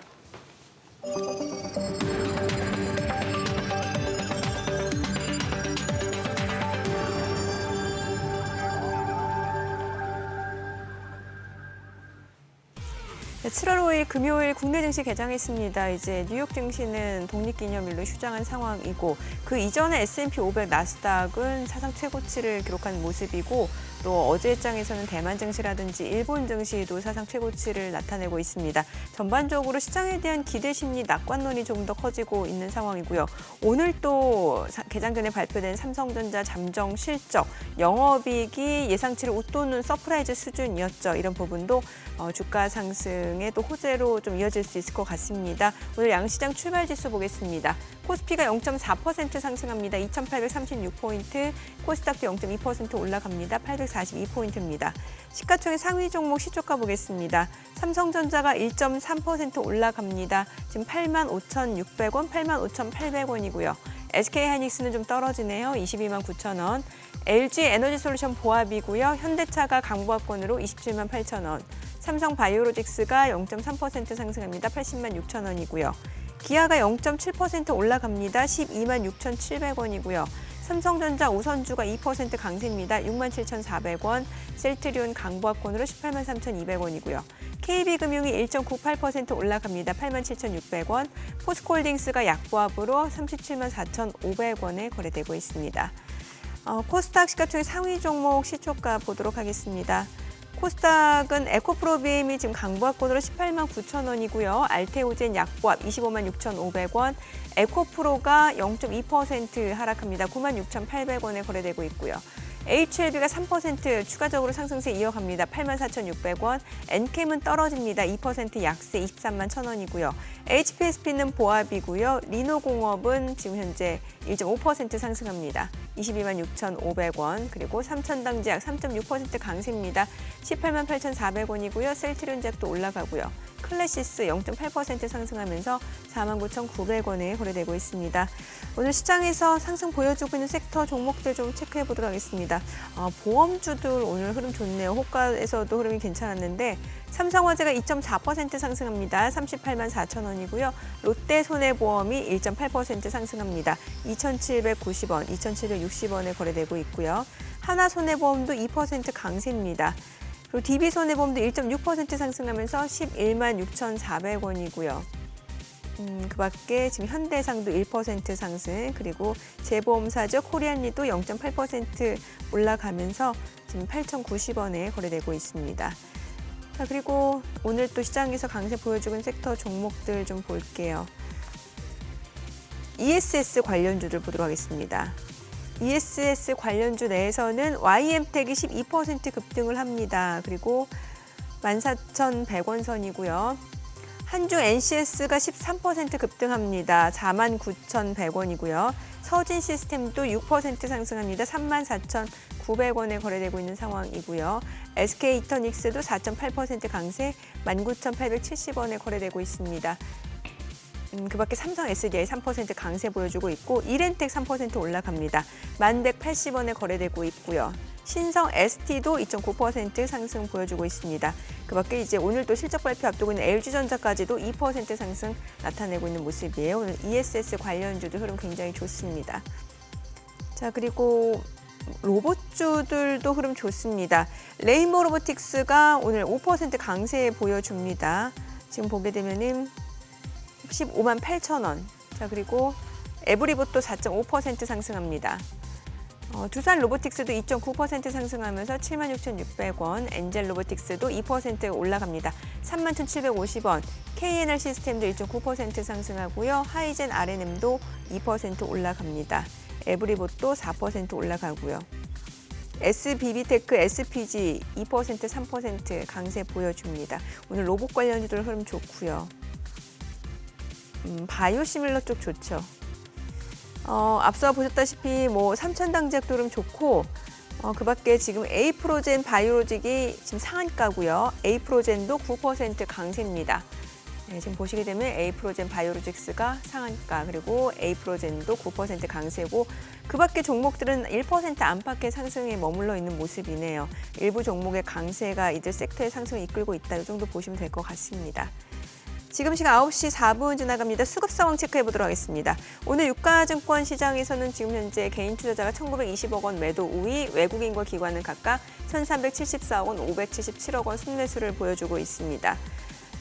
코스닥 수급 상황 좀 체크해 보도록 하겠습니다. 코스닥 쪽에서는 지금 개인 투자자가 345억 원 순매수를 보여주고 있고요. 외국인과 기관은 각각 283억 원, 34억 원 순매도를 나타내고 있습니다. 오늘 달러원 환율 좀 보도록 하겠습니다. 저희는 어제 이제 정규 주식시장 마감 시각 기준으로 좀 전해드리겠습니다. 어제 오후 3시 30분 대비로는 오늘 달러원 환율은 1원 50전 하락한 지금 1,379원에 거래가 되고 있습니다. 1,379원 30전에 거래가 되고 있습니다. 저는 지금 계장가 아니고요. 지금 현재 거래되고 있는 상황이에요. 지금 어제 3시 30분 대비로는 1원 10전가량 하락한 상태입니다. 지금 전반적으로는 보니까 시장은 상승을 보여주고 있는 상황이고 오늘 뭐 로봇 관련주도 좋고 ESS 관련주들 흐름도 굉장히 좋네요. 예, 그러네요. 예. 그리고 그 레벨이라는 것이 또 숫자라는 것이 딱딱 있어서 삼성전자가 지금까지 봤던 금년 들어서 최고치가 4월 8일 날 장중에 찍었던 86,000원인데 오늘도 거기 딱 찍고 나니까 이제 주춤하네요. 그런 면이 있고 뭐 기아도 그렇고 현대차도 그렇고 대부분의 또 잘 달리던 주식들이 조정 접어들면서 기술적으로 뭐 이렇게 쳐다보자면은 5일선하고 21선 공방이네요. 네. 21선은 아직까지 우상향으로 추세 살아있습니다 하고 있고 조금 이렇게 급하게 왔으니까 좀 정리하고 갈게요 하는 매도가 이렇게 5일선을 갖다가 꺾어내리면서 이게 지금 막 부딪히고 있어가지고 계속 갑시다 쪽하고 좀 쉬었다 갑시다가 이렇게 막 부딪히는데 그래도 강하네요 자동차. 역시 추세는 살아있다. 그리고 저는 뭐 계속 그 말씀 드리지 않습니까? 볼 레벨을 봐야 된다고. 아마 2,860 가야 코스피 기준으로 네네. 어느 쪽이 가고 어느 쪽이 못 가고 왔다 갔다 하면서 가지만 한 2,860원 간 다음에 진정한 고민이 오지 않을까 싶은 생각이 드네요. 네. 야. 앞서 연구원님 예. 그 물가 네. 얘기해 네. 주시다가 이제 결론을 못 내렸는데 그 얘기 좀 맞아요. 아니 근데 제가 아까 제일 그거 했던 게 도표상에 트럼프 2.0, 즉 트럼프 전 대통령이 다시 한번 재집권하는 시나리오에서 네. 기준금리가 올라간다 쪽으로 그래픽이 돼 있어요. 저게 맞느냐 싶어가지고요. 아니죠. 아마 집권 3년, 4년 차 접어들게 되면 예. 이제 이 물가가 수요청 압력 증가로 올라가는 구간이기 때문에 연준조차도 이제 금리 인상을 고민을 해야 되는 시점이 다가가기 때문에 이제 그때는 금리를 그런 올릴 의미로. 여지가 그런 커진다라는 의미로. 거를 이제 그래프로 담는데 이제 집권 2년 차 전, 뭐 집권 3, 4년 차 이렇게 구분해서는 표시가 안 됐기 때문에 뭐 그렇게 해석을 하신 것 같습니다. 네. 길게 봤을 때는 저 정도까지 연준이 금리를 또 추가로 올려야 되는 상황까지도 염두에 둬야 되는데 그러나 7월 달에 당장 FMC에서는 금리를 내릴 것이다에 베팅하신. 네. 그래요. 뭐 또 이런 또 소소한 얘기라도 해놓으니까 훨씬 또 다가오는 FMC가 기다려지네요. 재밌어지고. 네, 저도 훨씬 더 확신을 가지고 더 얘기를 하게 되는 것 같습니다. 그렇습니다. 그래요. 맞아요. 저는 누가 이기든 간에 가운데서 커피만 마시면 되죠. 예. 그러니 돈 조금이라도 태어나 보세요. 네. 얼마나 관심을 가진다고요. 그렇죠. 그 기업에 네, 대해서, 맞습니다. 그럼요. 그 주식에 대해서, 그렇죠. 지표에 대해서도. 맞습니다. 참. 예. 물가 마무리를 줘야죠. 물가 얘기를. 예. 그래서 이제 얘기 드린 것처럼 예. 트럼프가 당선이 된다고 하더라도 집권 2년 차 때까지는 지금 현재 우리가 경험하고 있는 금융 환경의 변화가 크게 나타나지 않는다 그 얘기를 드리는 겁니다. 결국 바이든보다는 트럼프가 금리 인하에 대한 압박을 더 강하게 할 거를 좀 보고 있기 때문에 오히려 이제 내년도 금리 인하의 그 강도를 놓고 온다고 하면 훨씬 더 거칠어질 여지가 있다라는 거죠. 그래서 저는 이 집권 2년차 이전까지는 지금 나타나고 있는 디스인플레이션 이 기조가 크게 바뀌지는 않을 걸로 좀 보고 있습니다. 네네. 조금 저기 문 의원님. 네. 2차 전지 한번 문 의원님 한번 좀 짚어 주실래요? 이 지금 장이 좋은 와중에도 지금 개장 초 상승 출발하다가 이게 이어지지가 않네요. 한번 여기 뭔가 좀 그냥 가격 차원이 아니고 뭐 이렇게 좀 펀더멘털리 좀 한번 짚어 주실 만한 내용 없으십니까? 사실 이제 이 얘기는 네. 미국 대선 TV 토론회 이후부터 이제 예. 좀 변화가 있을 걸로 좀 보고 있는데요. 그때 당시 이제 트럼프가 훨씬 더 잘했다는 이 여론조사가 67% 나왔고요. 네. 근데 의외로 오히려 이 지지도를 놓고 본다고 하면 바이든이 45%로 트럼프를 0.1%포인트 앞서는 결과가 나왔어요. 네. 결국 지금 오늘도 이제 2차 전지 그리고 최근 들어서 뭐 바이오 제약 이런 기업들이 많이 관심을 좀 받고 있는데 저는 미국 대선을 앞두고 사실은 이제 바이든 재선을 위해서 추가적인 어떤 친환경 정책들을 꺼내들 걸 염두에 두고 그 모멘텀들이 좀 미리 반영되고 있지 않나라고 생각합니다. 그래서 저는 현 시점에서는 그동안 쉬어갔던 배터리 전기차 이런 부분들 그리고 제약 바이오 부분들이 이제는 좀 반도체 D를 이어서 좀 시장에서 좀 관심을 갖는 모멘텀을 가질 거로 좀 보고 있기 때문에 뭐 출렁거림은 있을 수 있겠지만 저는 이제 동력을 놓고 온다고 하면 일단 미국 대선 앞두고 바이든 행정부의 친환경 정책 강화에 대한 기대감들이 좀 반영될 수 있기 때문에 미국 대선 이전까지는 이 정치적인 테마를 선택을 하실 때 저는 네. 2차 전지, 전기차 그리고 제약 바이오 쪽을 좀 염두에 보시면 좋지 않을까 생각하고 있습니다. 네. 그 최근에 보면 ESS 쪽이 또 많이 뜨는데 한참 그 이전에 보면은 왜 AI 반도체 수요 증가에 따라서 뭐 전력 수요가 급증할 것이다. 또 이게 딱 그 연장선상으로 또 뭔가 ESS까지 지금 이어지는 분위기거든요. 그렇죠. 그러니까 과거에는 AI 붐 관련해서 반도체 중심이었지만 이제는 그 온기가 관련된 인프라 쪽으로 좀 확산되고 있는 부분들이 나타나고 있는 것 같아요. 그래서 이제 저는 항상 드리는 얘기가 있어요. 그러니까 글로벌 반도체 업황 국면을 놓고 본다고 하면 지난해 5월달 오픈 AI가 챗 GPT 안정화 베타버트 버전을 출시하고 나서 AI 붐이 촉발이 됐는데 네. 그래서 이제 지난해 4분기 때부터 이제 글로벌 반도체 업황의 상승 국면에 진입을 했고 올해 같은 경우에도 HBM 같은 경우에는 수요를 놓고 봤을 때 지난해 기준으로 매출액 기준으로 놓고 본다고 하면 DRAM에서 차지하는 HBM 비중이 8%, 올해 같은 경우에는 21%, 내후년에는 30% 정도까지 늘어날 것으로 그렇게 예측이 되고 있는 상황입니다. 결국 이런 업황의 흐름들이 계속 유지된다고 하면 그 온기가 결국에는 이제 AI 관련된 뭐 ESS 이런 쪽에 계속 흠포로 작용할 여지는 있다라고 보고 있기 때문에 올해 미국 대선 이전까지는 관련된 기업들에 대해서는 좀 관심 있게 보시는 게 좋지 않을까 저는 생각해 보고 있습니다. 네네. 저쪽은 이것도 한번 여쭤봐도 될까요? 지금 저 채권 쪽에 제법 많이 들어가 있지 않습니까? 우리 국내 개인 투자자분들도 요 채권 쪽 어떻게 보십니까? 지금 국내 채권. 국내 채권 뭐 미국 쪽으로도 제법 들어가 있고 전반적인 어떤 채권 ETF나 할 것 없이 단기물, 장기물. 일단 뭐 미국채 10년물을 기준으로 네. 좀 말씀을 드리면요. 아마 올해 확인되고 있는 좀 높은 레벨에 올라갔던 그런 부분들은 저는 일시적인 현상이 상당히 크다라고 생각을 해요. 결국 올해 같은 경우 그런 변동성이 나타났던 거는 우리의 그 물가를 바라보는 인식의 기준점을 어디에 두냐에 따라서 좀 달라질 수 있는데 사실 금리 인상을 하는 구간에서 물가가 떨어지는 속도하고 금리 인상을 중단하고 나서 물가가 떨어지는 속도는 분명히 차이가 있어요. 그래서 올해 같은 경우에는 금리 인상을 중단하고 있는 시점인데 자꾸만 시장에서는 금리 인상을 하는 구간에서 물가가 많이 떨어졌던 그 속도를 기준점에 놓고 올해 발표되는 물가를 해석하다 보니까 이제 연준이 금리 인하를 이르게는 못하겠다는 해석들이 반영되면서 미국채 10년물 금리가 튀는데 가장 큰 영향을 줬다라고 생각합니다.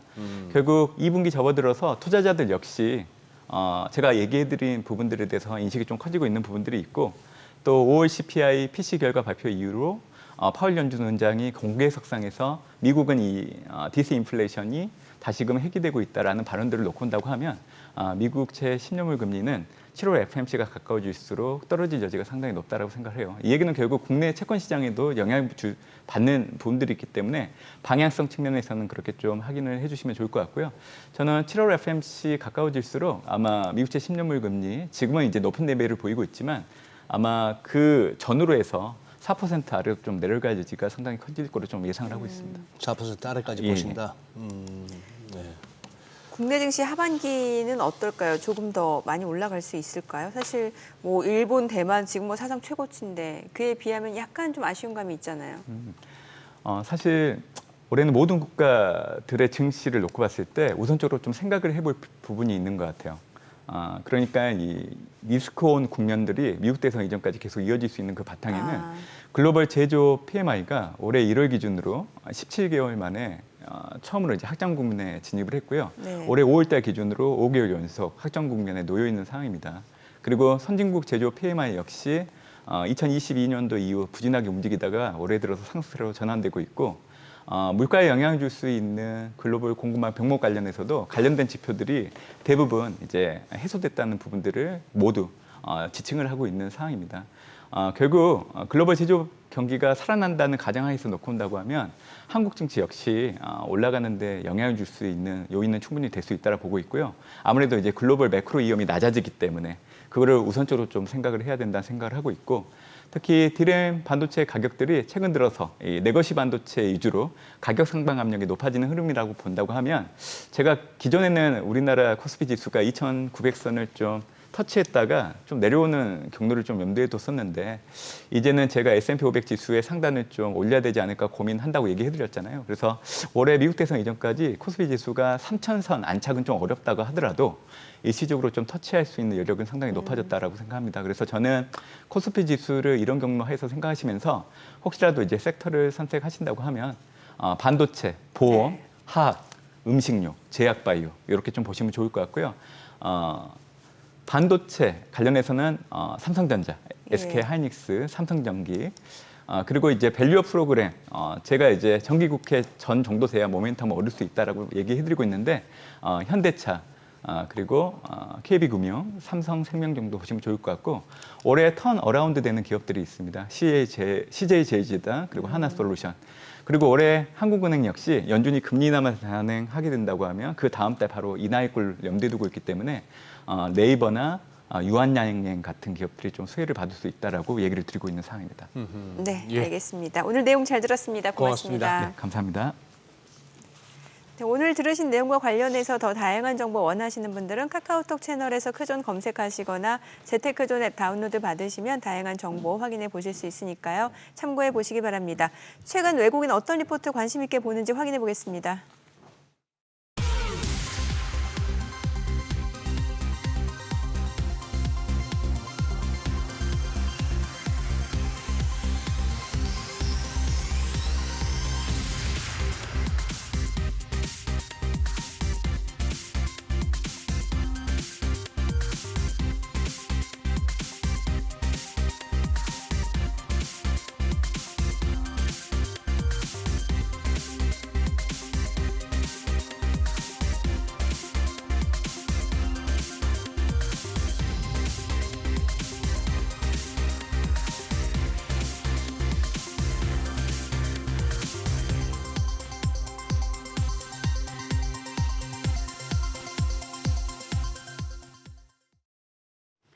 삼성전자의 깜짝 실적에 우리 시장이 오늘 또 한 번 연고점을 재차 경신했습니다. 코스피가 현재 0.65% 추가적으로 올라갑니다. 2,842선 전개되고 있고요.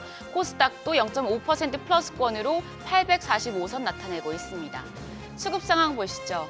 오늘 유가증권 시장 역시나 쌍끌이 매수세가 나타나고 있습니다. 외국인이 장 초반부터 2,058억 원 강한 사자세 보여주고 있고요. 기관도 1,661억 원 매수 우위, 다만 개인만 홀로 3,876억 원 매도 우위 기록 중입니다.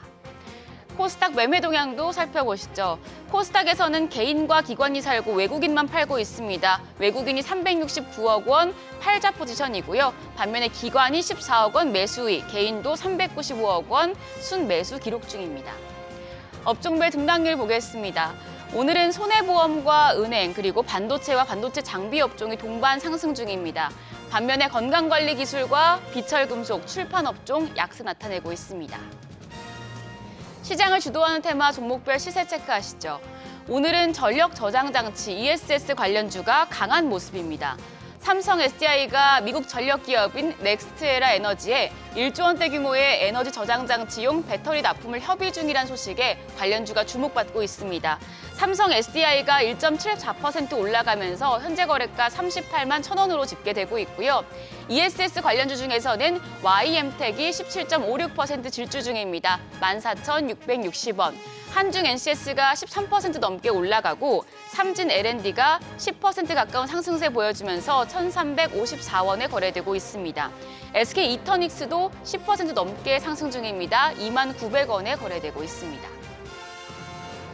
냉각 시스템 관련주도 2거래일 연속 올라갑니다. 이 중에서는 한중 NCS와 LG전자의 시세가 좋은데요. 한중 NCS는 시청역 역주행 사고로 많은 피해자가 발생한 가운데 오세훈 서울시장이 페달 5조작 방지 의무화 논의에 들어갈 것이라고 밝히자 브레이크 사고 방지 특허를 보유한 이 종목이 주목을 받고 있는 모습입니다. 현재 13.51% 상승세 보이면서 49,150원 선에서 거래가 되고 있고요. LG전자는 오늘 잠정 실적이 나오는데 주주환원의 호실적 기대감까지 겹치면서 추가적으로 상승 중입니다. 4.36% 플러스권으로 11만 2,500원에 거래되고 있습니다. 그 밖에 GS가 3% 가까이 올라가면서 49,100원, 워트가 1.64% 플러스권으로 15,450원 기록 중이고요. K엔솔은 하락 전환됐습니다. 0.29% 약세 흐름 보여주면서 17,350원 선에서 거래되고 있습니다. 은행주는 밸류업 기대감의 추가적인 상승세 이어갑니다. 은행주 내에서는 JB금융지주가 2% 가까이 올라가면서 15,480원에 거래되고 있고요. KB금융이 오늘도 흐름이 좋습니다. 2%대 추가 상승하면서 87,600원에 거래되고 있습니다.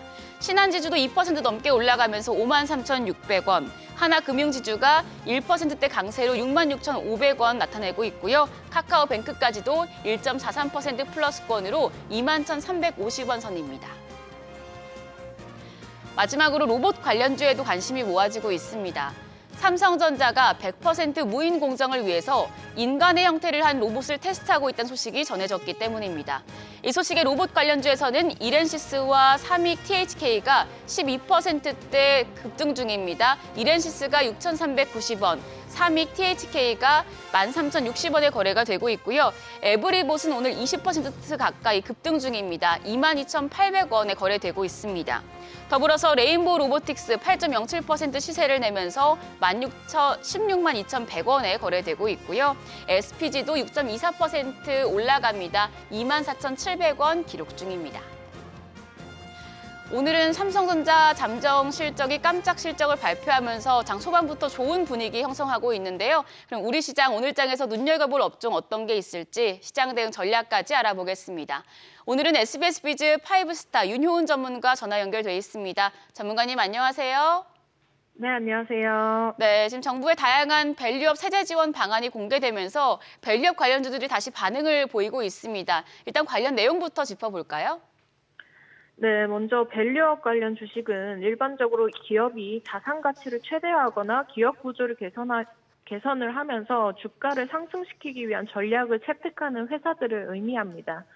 여기서 밸류업 전략은 주로 기업 구조 조정, 사업 다각화, 자산 매각이라든지 M&A 등을 통해 이루어지기 때문에 잠재적인 고수익을 기대해 볼 수 있고요. 또한 전일 정부에서 역동경제 로드맵을 좀 발표한 부분이 있습니다. 이 부분은 밸류업 가속화를 위한 구체적 방안을 발표하는 논의로 세제 혜택을 포함한 구체적인 방안을 제시하며 다시 한번 밸류업 관련주에 대한 기대감이 주가에 반영될 것으로 판단되니 밸류업 관련주 관심 있게 지켜보시기 바랍니다. 네, 오늘도 관련주들 흐름이 좋은데요. 특히 금융지주사들이 연달아서 자사주 매입과 소각 결정을 공시하면서 밸류업에 박차를 가하는 모습인데 관련주 중에서 눈여겨보고 계신 종목 있으실까요? 네, 일단 먼저 KB금융인데요. KB금융은 밸류업 관련주 중 안정적인 재무 구조를 좀 가지고 있는 기업이고요. 주요 금융지주 회사로서 자본 적정성과 유동성이 양호한 편입니다. 이에 따라 지속적인 이익 창출 능력과 배당 수익률도 비교적 높은 부분입니다. 또한 최근 정부의 역동경제 로드맵 발표로 인해서 주요 저항선을 현재 좀 돌파한 흐름이고요. 기간의 대량 매수세가 연속적으로 들어오는 점도 긍정적으로 보고 있으니 참고해 보시기 바랍니다. 그리고 다음으로는 하나금융지주인데요. 하나금융지주는 구조조정이라든지 신규 사업 다각화를 통해서 밸류업 전략을 추구하는 기업입니다.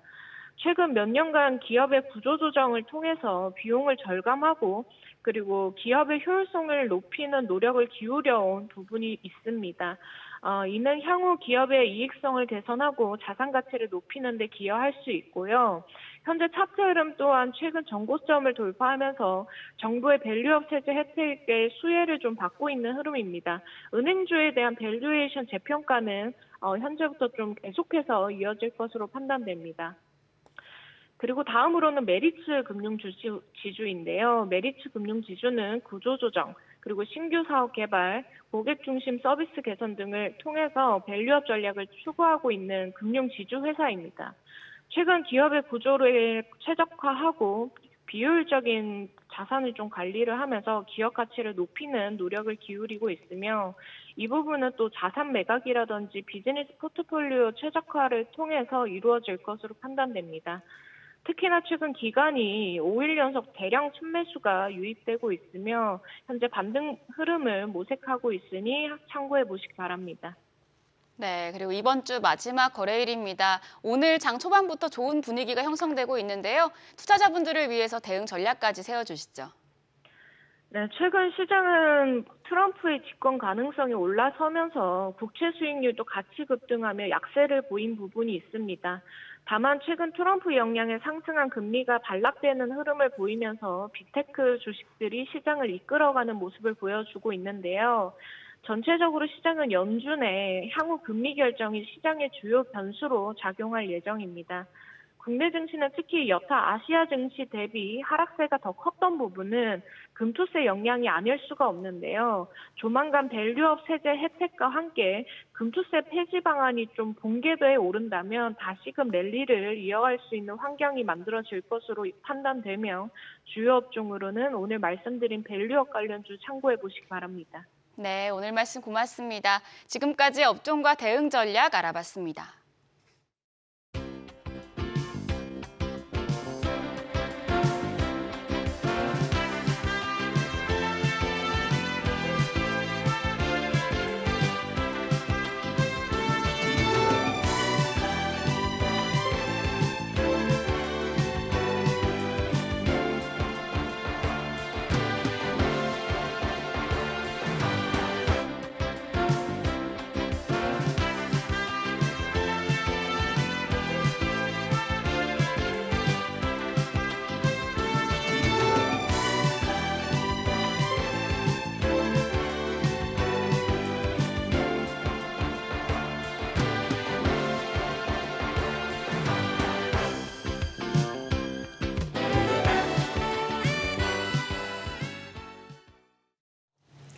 네, 현재 코인 시장 상황, 코인 시장 진단에서 자세하게 다뤄보는 시간 마련했습니다. 네, 오늘은 크립토 퀀트 박별 연구원님 전화 연결되어 있습니다. 안녕하세요. 네, 안녕하세요. 네, 박 연구원님. 안 그래도 오늘 여쭤보고 싶었던 비트코인 가상화폐 쪽 가져오셨네요. 어떤 내용 주로 말씀해 주실 건가요? 네, 비트코인 가격이 최근 하락세를 지속하고 있습니다. 미 연준의 피벗 지연과 마운트 곡스 물량이 쏟아질 우려 때문인데요. 오늘 11월 미 대선 결과도 가상자산 시장의 변수가 될 전망입니다. 오늘은 가상자산 시장에 대해 짚어드리도록 하겠습니다. 네, 일본 가상자산 거래소 마운트 곡스가 이제 파산 이후 비트코인 상환을 시작할 것이다라는 우려가 쏟아지고 있는 상황인데 이제 지난주 연구원님께서 시장에 미칠 영향은 좀 크지 않을 거다라는 말씀을 주셨는데 투자자들 공포 심리는 오히려 더 커지고 있거든요. 네, 맞습니다. 7월 중 상환이 시작될 예정인데 아직 시작되지 않았음에도 불구하고 비트코인은 7월에만 약 9% 하락했습니다. 마운트 곡스 채권자 중 상위 1%가 청구액의 절반 이상을 차지하고 있으며 일부는 즉각 매도하지 않겠다고 밝혔습니다. 하지만 상한에 따른 매도 우려가 시장 심리에 큰 영향을 미치는 것으로 보입니다. 오히려 최근 독일 연방 형사청의 대규모 매도가 최근 가격 하락에 더 큰 영향을 미치고 있습니다. 독일 연방 형사청의 보유량은 최근 5만 개에서 4만 2천 개로 약 8천 개 감소했으며 8억 2천 달러 상당의 매도를 진행했습니다. 이와 같은 일련의 사건들이 투자자들 사이에 불안감을 더욱 증폭시키고 있으며 단기적인 가격 변동성을 더욱 심화시킬 것으로 보고 있습니다. 네. 우리 또 뭐 이쪽으로 그거 해주시는 박영곤님이나 코인 투자하시는 분들 들으시면은 섭섭하시기도 하고 아우 저 꼰대 세상이 어떤데 하실 수도 있겠습니다만 맨날 저렇게 뭐 파산이네 뭐네 고객돈 사라지네 저기 뭡니까 저 미국에서는 그 머리 뽀글뽀글한 친구 그 이름 뭐예요? 그 샘 뱅크만 프리드 우리는 무슨 뭐 몬테네그로에서 붙잡히기도 했던 맨날 이런 소식만 들리는데 이게 분석이나 가능한가 싶긴 합니다만 어쨌거나 이 바네크 그리고 이거 회사 이름을 어떻게 읽어야 됩니까? 21쉐어입니까? 21쉐어입니까? 스위스에 있다던데 유명 자산 운용사 두 곳이 이제 솔라나 이제 이더리움에서 솔라나 현물 ETF 승인을 신청했다는데 아니 뭐 이더리움 무슨 뭐 ETF 신청하면 뭐 대박 날 것들이 지금 뭐 한 달 넘게 질질 흘러내리고 있습니다. 솔라나는 이거 그러면 부가 있습니까 이거? 예, 맞습니다. 최근 하지만 추가적인 가격 상승을 위해서 솔라나 ETF 승인이 좀 되어야 사실 더 큰 움직임이 나올 것으로 기대하지만 현 바이든 정부와 SEC 입장에서는 승인 가능성이 낮습니다. 비트코인 같은 경우에는 이더리움과 마찬가지로 그 미국 상품거래소 CME에 상장되어 있어 감시공유협정 체결이라는 조건을 만족해 승인이 가능했습니다. 하지만 솔라나는 아직 CME에 상장되지 않았고 또 승인이 되려면 미국 거래소법에 SEC 법 해석을 좀 달리해야 하므로 가격 가능성이 낮습니다. 따라서 단기 호재로 가격이 급등했지만 최근 비트코인 하락에 따라 해당 상승분을 모두 반납하였고 추가적인 그 상승은 현재 좀 어려울 것으로 보고 있습니다. 지금 미국 대선도 이제 비트코인 시장에서는 뜨거운 이슈일 것 같은데 대선 토론 이후 트럼프 전 대통령 재선 가능성이 커지고 있는 상황인데 미국 대통령 선거 결과는 가상자산 시장에는 어떤 영향을 줄 거라고 보시나요? 네, 큰 영향을 줄 것으로 좀 보고 있는데요. 네. 트럼프 전 대통령이 가상자산 수용 발언을 지난 5월에 시작하면서 대선에서 가상자산은 중요한 쟁점이 되고 있습니다. 트럼프 후보는 비트코인이 미국산이어야 하고 비트코인이 디지털 화폐 CBDC에 대한 최후의 방어선이라고 강조했습니다. 이로 인해 채굴 산업은 규제 완화와 활성화를 되게 기대하고 있습니다. 또한 트럼프의 이런 친화적인 행보에 따라서 바이든 행정부 또한 가상자산 후원금을 허용하거나 긍정적인 입장을 보이는 인물을 재임명하는 등의 변화가 나타나고 있습니다. 따라서 대선 결과에 따라 가상자산 시장의 정책 방향은 크게 달라질 수 있으며 이는 투자자들에게도 큰 영향을 미칠 것으로 보고 있습니다. 네. 네. 자, 뭐 7월 19일부터 이용자 보호법이 시행될 거라고 예상된다는데 그러면 시행 이후 달라지는 면들이 어떤 점들이 있을까요? 국내에는 크게 금융위는 가상자산 이용자 보호법에서 마켓 메이킹 행위를 시세 조종 행위로 불법으로 규정하고 있습니다. 따라서 국내의 다양한 김치코인 펌핑 앤 덤핑 사례들처럼 유동성 공급이 시세 조종 행위로 변질되었기 때문인데요. 감독 당국의 단속이 본격화되면 거래소들도 더 주의를 기울이면서 국내 가상자산 시장의 활발한 움직임이 다소 위축될 것으로 예상합니다. 하지만 투자자들의 보호가 강화됨에 따라 투자자들의 불안감이 줄어들고 시장 안정성이 향상될 것으로 기대하고 있습니다. 네, 오늘 내용 잘 들었습니다. 고맙습니다. 감사합니다.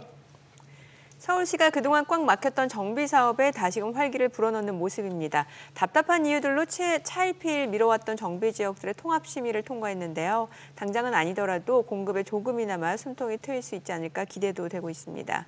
네, 이번 달에는 또 서울 강남권을 비롯해 대규모 분양 소식들이 기다리고 있습니다. 이미 일부 지역에서는 흥행 소식도 들려오고 있어서 실수요자들의 마음이 더욱 급해지고 있다는데요. 자, 오늘도 정비 사업부터 분양 시장까지 부동산 소식들 한번 살펴보도록 하겠습니다. 도시화경제 송성인 대표 오늘도 함께하십니다. 어서 오세요, 송성인. 어서 오세요. 네, 오늘 말이 많이 꼬이네요. 죄송합니다. 아니 근데 지금 쭉 해보다 보니까 이 서울시의 이 재개발 의지가 이게 진심인 것 같네요. 네. 이번엔 좀 뭔가 그냥 보여주기가 아닌 것 같은데 거의 매주 우리가 이제 정비 사업 소식을 듣고 있습니다. 이제 속도를 내겠다는 건데 이번 주에는 3차 정비 사업 통합심의위원회 회의가 있었고 그 중에서도 이제 주목을 받은 게 장위 10구역. 네.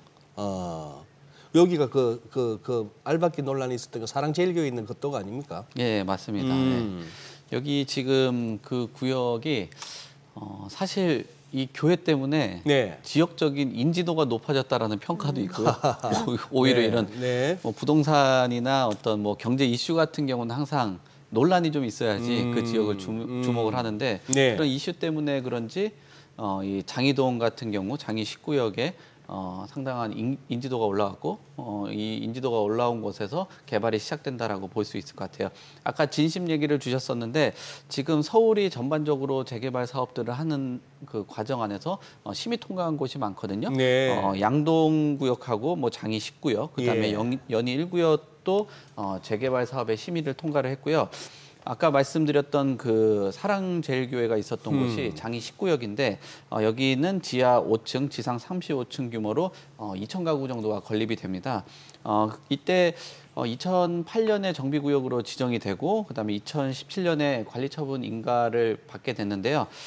그때 당시만 해도 이제 뭐 여러 가지 평가를 하는 과정 안에서 사랑제일교회가 약간 그 알박기 얘기가 있어서 좀 논란이 됐었어요. 네. 왜냐하면 보상금을 크게 요구를 했거든요. 예. 그때 당시 제가 기억하는 거로 한 560억 정도, 뭐 요 정도를 보상을 했을 정도니까 그걸 보상하고 나면 결국은 비용으로 지출하면 수익이 떨어지게 되잖아요. 그렇겠죠. 그러니까 거기 있는 주민들이 사업을 진행하고 추진을 하고 싶은데 이런 알박기 때문에 무리한 그런 요구라고 평가되는 그 금액들이 제시가 됐었습니다. 그렇게 되면서 이렇게 하면 사업에 대한 그 수익도 좀 떨어지고 하다 보니까 어떻게 하나 그 고민들을 했었는데 네. 역시 그 사랑제일교회는 제외가 되고 정비 사업에 진행하는 거 안건으로 통과를 했다라고 보시면 될 것 같아요. 그리고 전반적으로 그 변경안도 뭐 통과가 되고 하는 과정 안에서 여러 가지 그 재개발 사업지마다 통합심의라고 하는 뭐 건축이라든지 교통, 환경, 그다음 재해 여러 가지 평가들을 하는데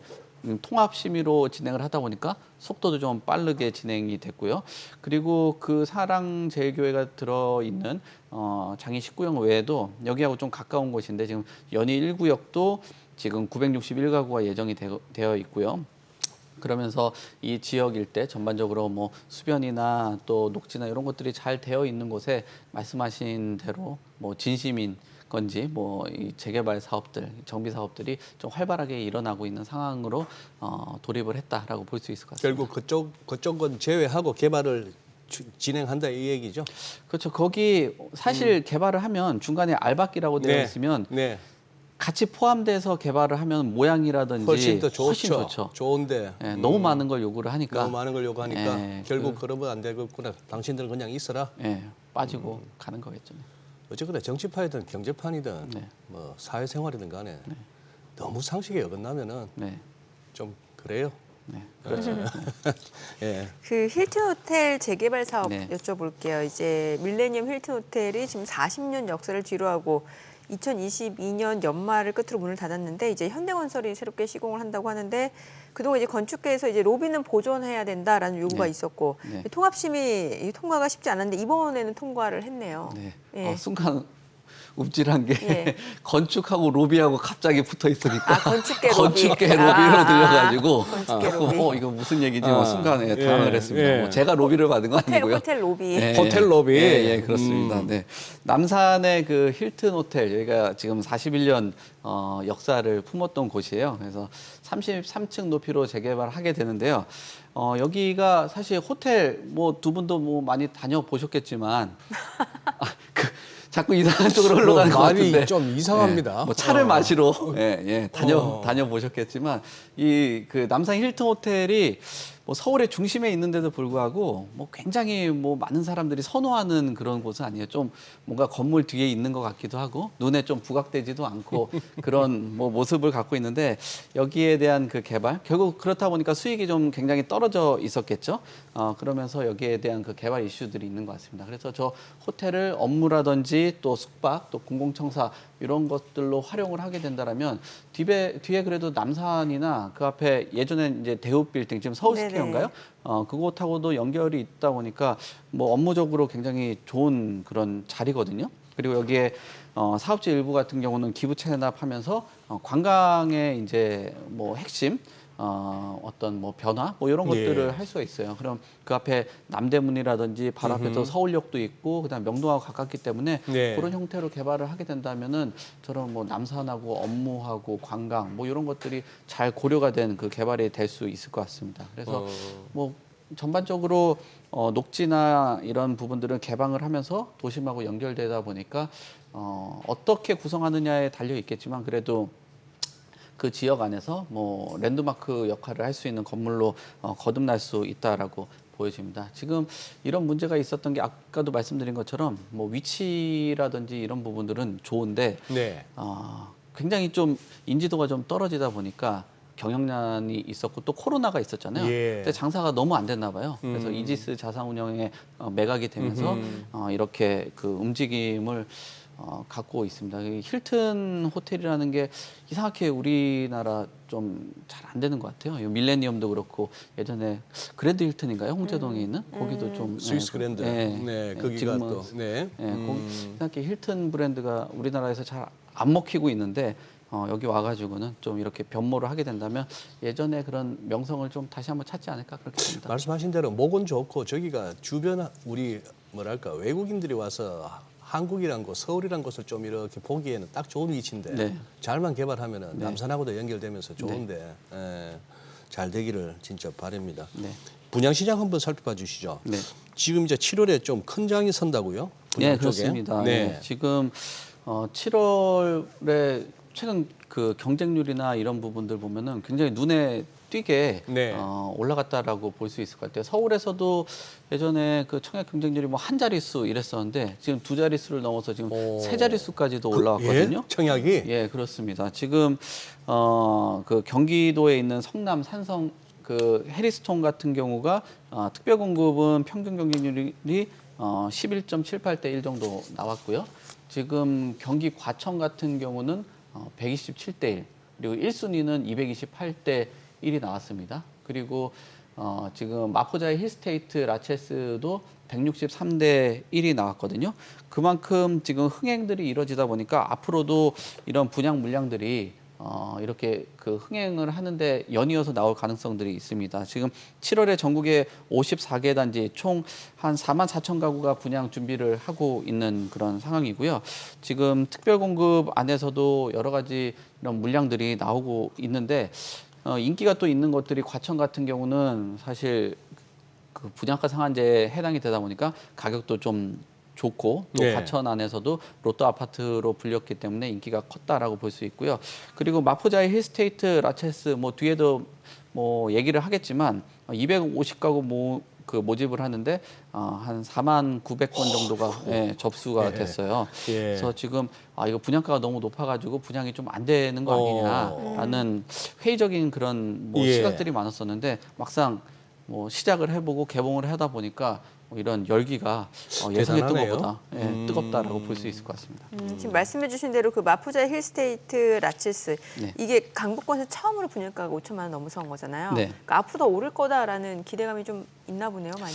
예, 근데 뭐 강북권 중에 5천만 원이라고 얘기하는데 사실 뭐 강북에 속해 있는 거긴 하지만 마용성을 굉장히 뭐 강북이라고 이렇게 비교하는 건 조금 다른 그런 뭐 가장 핵심 지역이라고 보는 평가들이 많거든요. 그래서 강북이라는 키워드보다도 이 5천만 원에 대한 가격을 수용할 수 있냐 없냐 뭐 이런 것들이 핵심이었어요. 근데 지금 그 마포 안에서도 이 마포자의 그 라체스 여기 같은 경우가 마포가 생각보다 또 구릉지들이 있거든요. 네. 그 레미안 프루지오 같은 경우도 경사도가 있는 곳에 위치를 했는데 여기 평지에 위치를 했고요.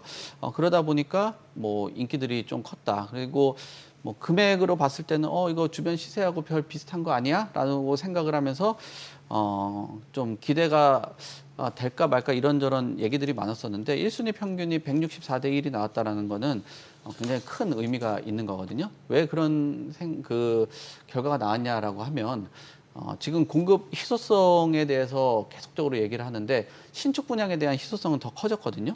그리고 이런 시세에 대한 그 견인을 하는 게 신축 단지들이 이끌고 가다 보니까 향후에 선행 단지가 될 수 있다라는 시각들이 있는 것 같아요. 그리고 마포의 인근에 있는 그 마포 레미안 푸르지오 84제곱미터가 평균을 넘어서 지금 최고 한 19억까지도 매물이 나오고 있거든요. 근데 한 16억, 17억 선 정도 된다라면은 한 2억 정도 좀 저렴하다. 근데 불과 그 한 2달 전만 해도 마포 레미안 푸르지오 같은 경우도 17억 선이었는데 부동산 흐름이 좋아지다 보니까 한 2, 3억 정도가 올라간 그런 그래요? 구조가 되다 보니까 네. 오히려 지금 상황에서는 가격이 좀 저렴하다라고 생각들을 하시는 것 같아요. 지금 이 가격이 비싸다라고 해도 예를 들면 17억이 비싸다라고 해도 부동산 흐름이 계속적으로 상승을 해서 주변 단지가 20억, 22억까지 가게 된다라면은 오히려 17억에 분양받은 게 싸게 되는 그런 구조이기 때문에 이런 지금 그런 기대감들이 이 마포 내 특히나 이 라체스라는 단지 안에서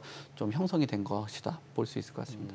마포 저쪽 뭐 공덕 이쪽은 진짜 상점백현데 거기도 예. 지금 저 송 대표님 보시기에 그쪽이 아직도 개발할 때 많아요? 뭐 개발할 때가 그렇게 많지가 않다라고 봐야 되겠죠. 그쪽은? 왜냐하면 네 지금 재건축 그 재개발로 이루어진 단지들이 상당 부분 네, 많이 들어왔고요. 들어왔고. 네, 근데 공동력을 활용할 수 있는 단지가 개발될 수 있는 게 좀 한계가 있고 또 지금 이 지역에서 만약에 예. 추가적으로 공급이 된다, 예. 아파트로 공급이 된다 하면은 이런 시세를 비교를 해봤을 때는 나중에 주택 공급되면은 분양가 한 20억 이상 나와야 되니까 그런 것도 고려를 하면은 저렴한 거죠. 세긴 세다. 강남 쪽은 어떻습니까 분양? 강남은 네. 더 기대가 크던데요. 지금. 기대가 더 커요? 네, 지금 네. 뭐 강북 마포가 이 정도인데 뭐 한 2배 이상은 기대가 더 크죠. 특히나 지금 분양가 상한제가 적용이 됐잖아요. 네. 그러면은 로또 단지가 탄생이 되는 거거든요. 아. 예, 거기에 이제 뭐 대기 수요들이 있다 보니까 지금 쏠림 현상들이 크게 나타날 것으로 보여져요. 네.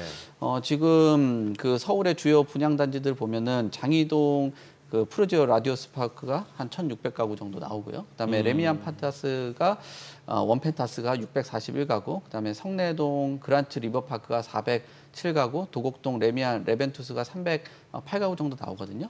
여기에 이제 분양 예정 단지 안에서 하단 쪽으로 보는 곳이 이제 그 강남 쪽에 해당이 되고요. 특히나 서초하고 강남 같은 경우는 분양가 상한제 적용이 됩니다. 그래서 지금 얘기하는 거는 84제곱미터로 이 641가구 정도가 이제 규모로 개발이 되는데 만약에 여기 뭐 당첨이 된다라고 하면 시세 차익이 한 20억 정도 예상을 하고 있는 상황이기 때문에 요즘에 뭐 로또 당첨돼도 사실 20억씩 먹기 어렵잖아요. 뭐 그렇죠. 뭐 한 2명, 3명 당첨되면 뭐 별로 안 되더라고요. 네. 근데 20억 이상의 그 시세 차익 그리고 향후에 추가적으로 부동산 시장이 더 좋아서 더 올라간다? 그러면은 엄청 뭐 시세 차익이 크기 때문에 여기에 쏠림이 심화가 되지 않을까 뭐 그렇게 봅니다. 네. 사실 이게 보니까 워낙 경쟁률이 세잖아요. 네. 그러다 보니까는 아예 좀 청약에 관심을 끊는 실수요자들도 지금 점점 늘어나고 있어요. 그러니까 청약에 대해서 아예 관심을 끊는. 그러니까 경쟁 더욱 치열해지고 있는 상황인데 정부가 청약 규제를 일부 완화하긴 했지만 시장에는 별 영향이 없다라는 분석도 나오는 것 같거든요. 네, 영향에 이제 수요자들이 받아들이긴 좀 어려운 것 같아요. 그래서 지금 1순위 평균하고 이제 이 평균이 전국하고 서울하고 나눠져 있는데 서울은 그 105대 1이 나오고 전국은 6대 1 정도 나오거든요. 그러니까 이게 양극화가 좀 심하다. 규제는 네. 완화는 했지만 양극화가 좀 심화가 되고 있고요. 이렇게 분위기가 좀 뜨겁다 보니까 이런 저축 통장, 뭐 가입자 수들도 계속적으로 이탈을 하고 있는 구조예요. 네. 그래서 뭐 여러 가지 뭐 대책들은 내놓고는 있지만 온기 자체가 서울에 좀 국한되고 수도권 일부, 그다음에 전국에 전반적으로 온기가 퍼지지 않다 보니까 이런 그 영향력이 좀 덜하다라고 봐야 될 것 같습니다. 집값도 한번 좀 네. 짚어봐 주시죠. 서울 아파트 가격 오르고 뭐 거래량도 좀 는다는 얘기인가 같은데. 네.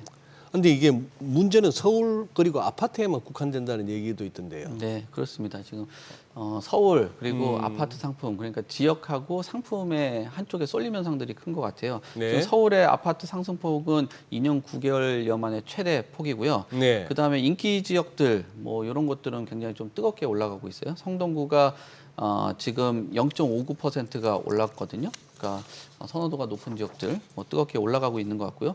그거에 비해서 지방 아파트는 0.04%가 하락을 했습니다. 그리고 거래량 말씀하셨는데 서울의 5월 거래량은 33개월 만에 5천 건을 돌파를 한 그런 수준이고요.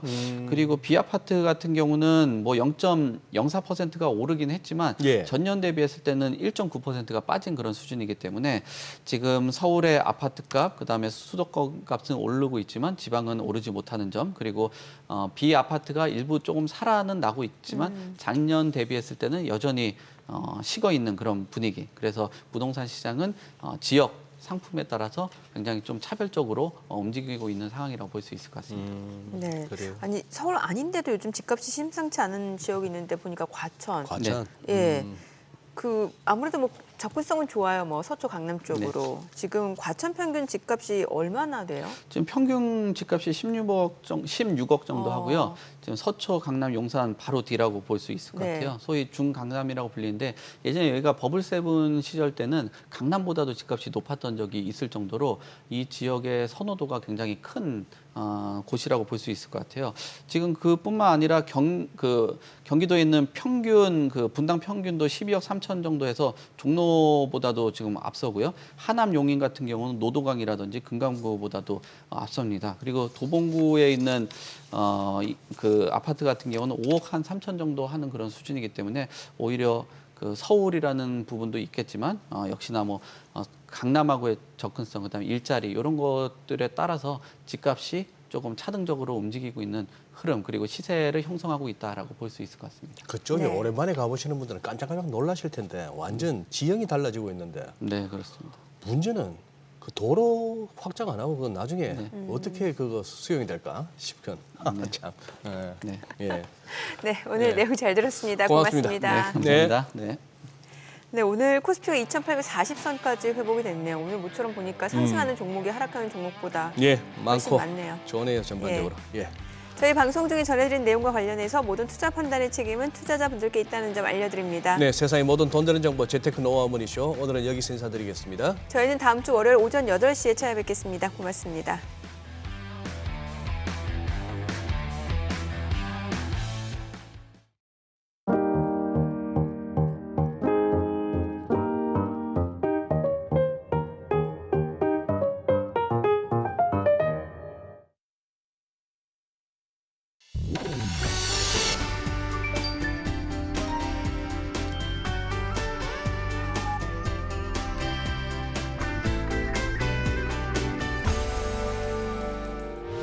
의견 있는 경제 채널 SBS 비즈.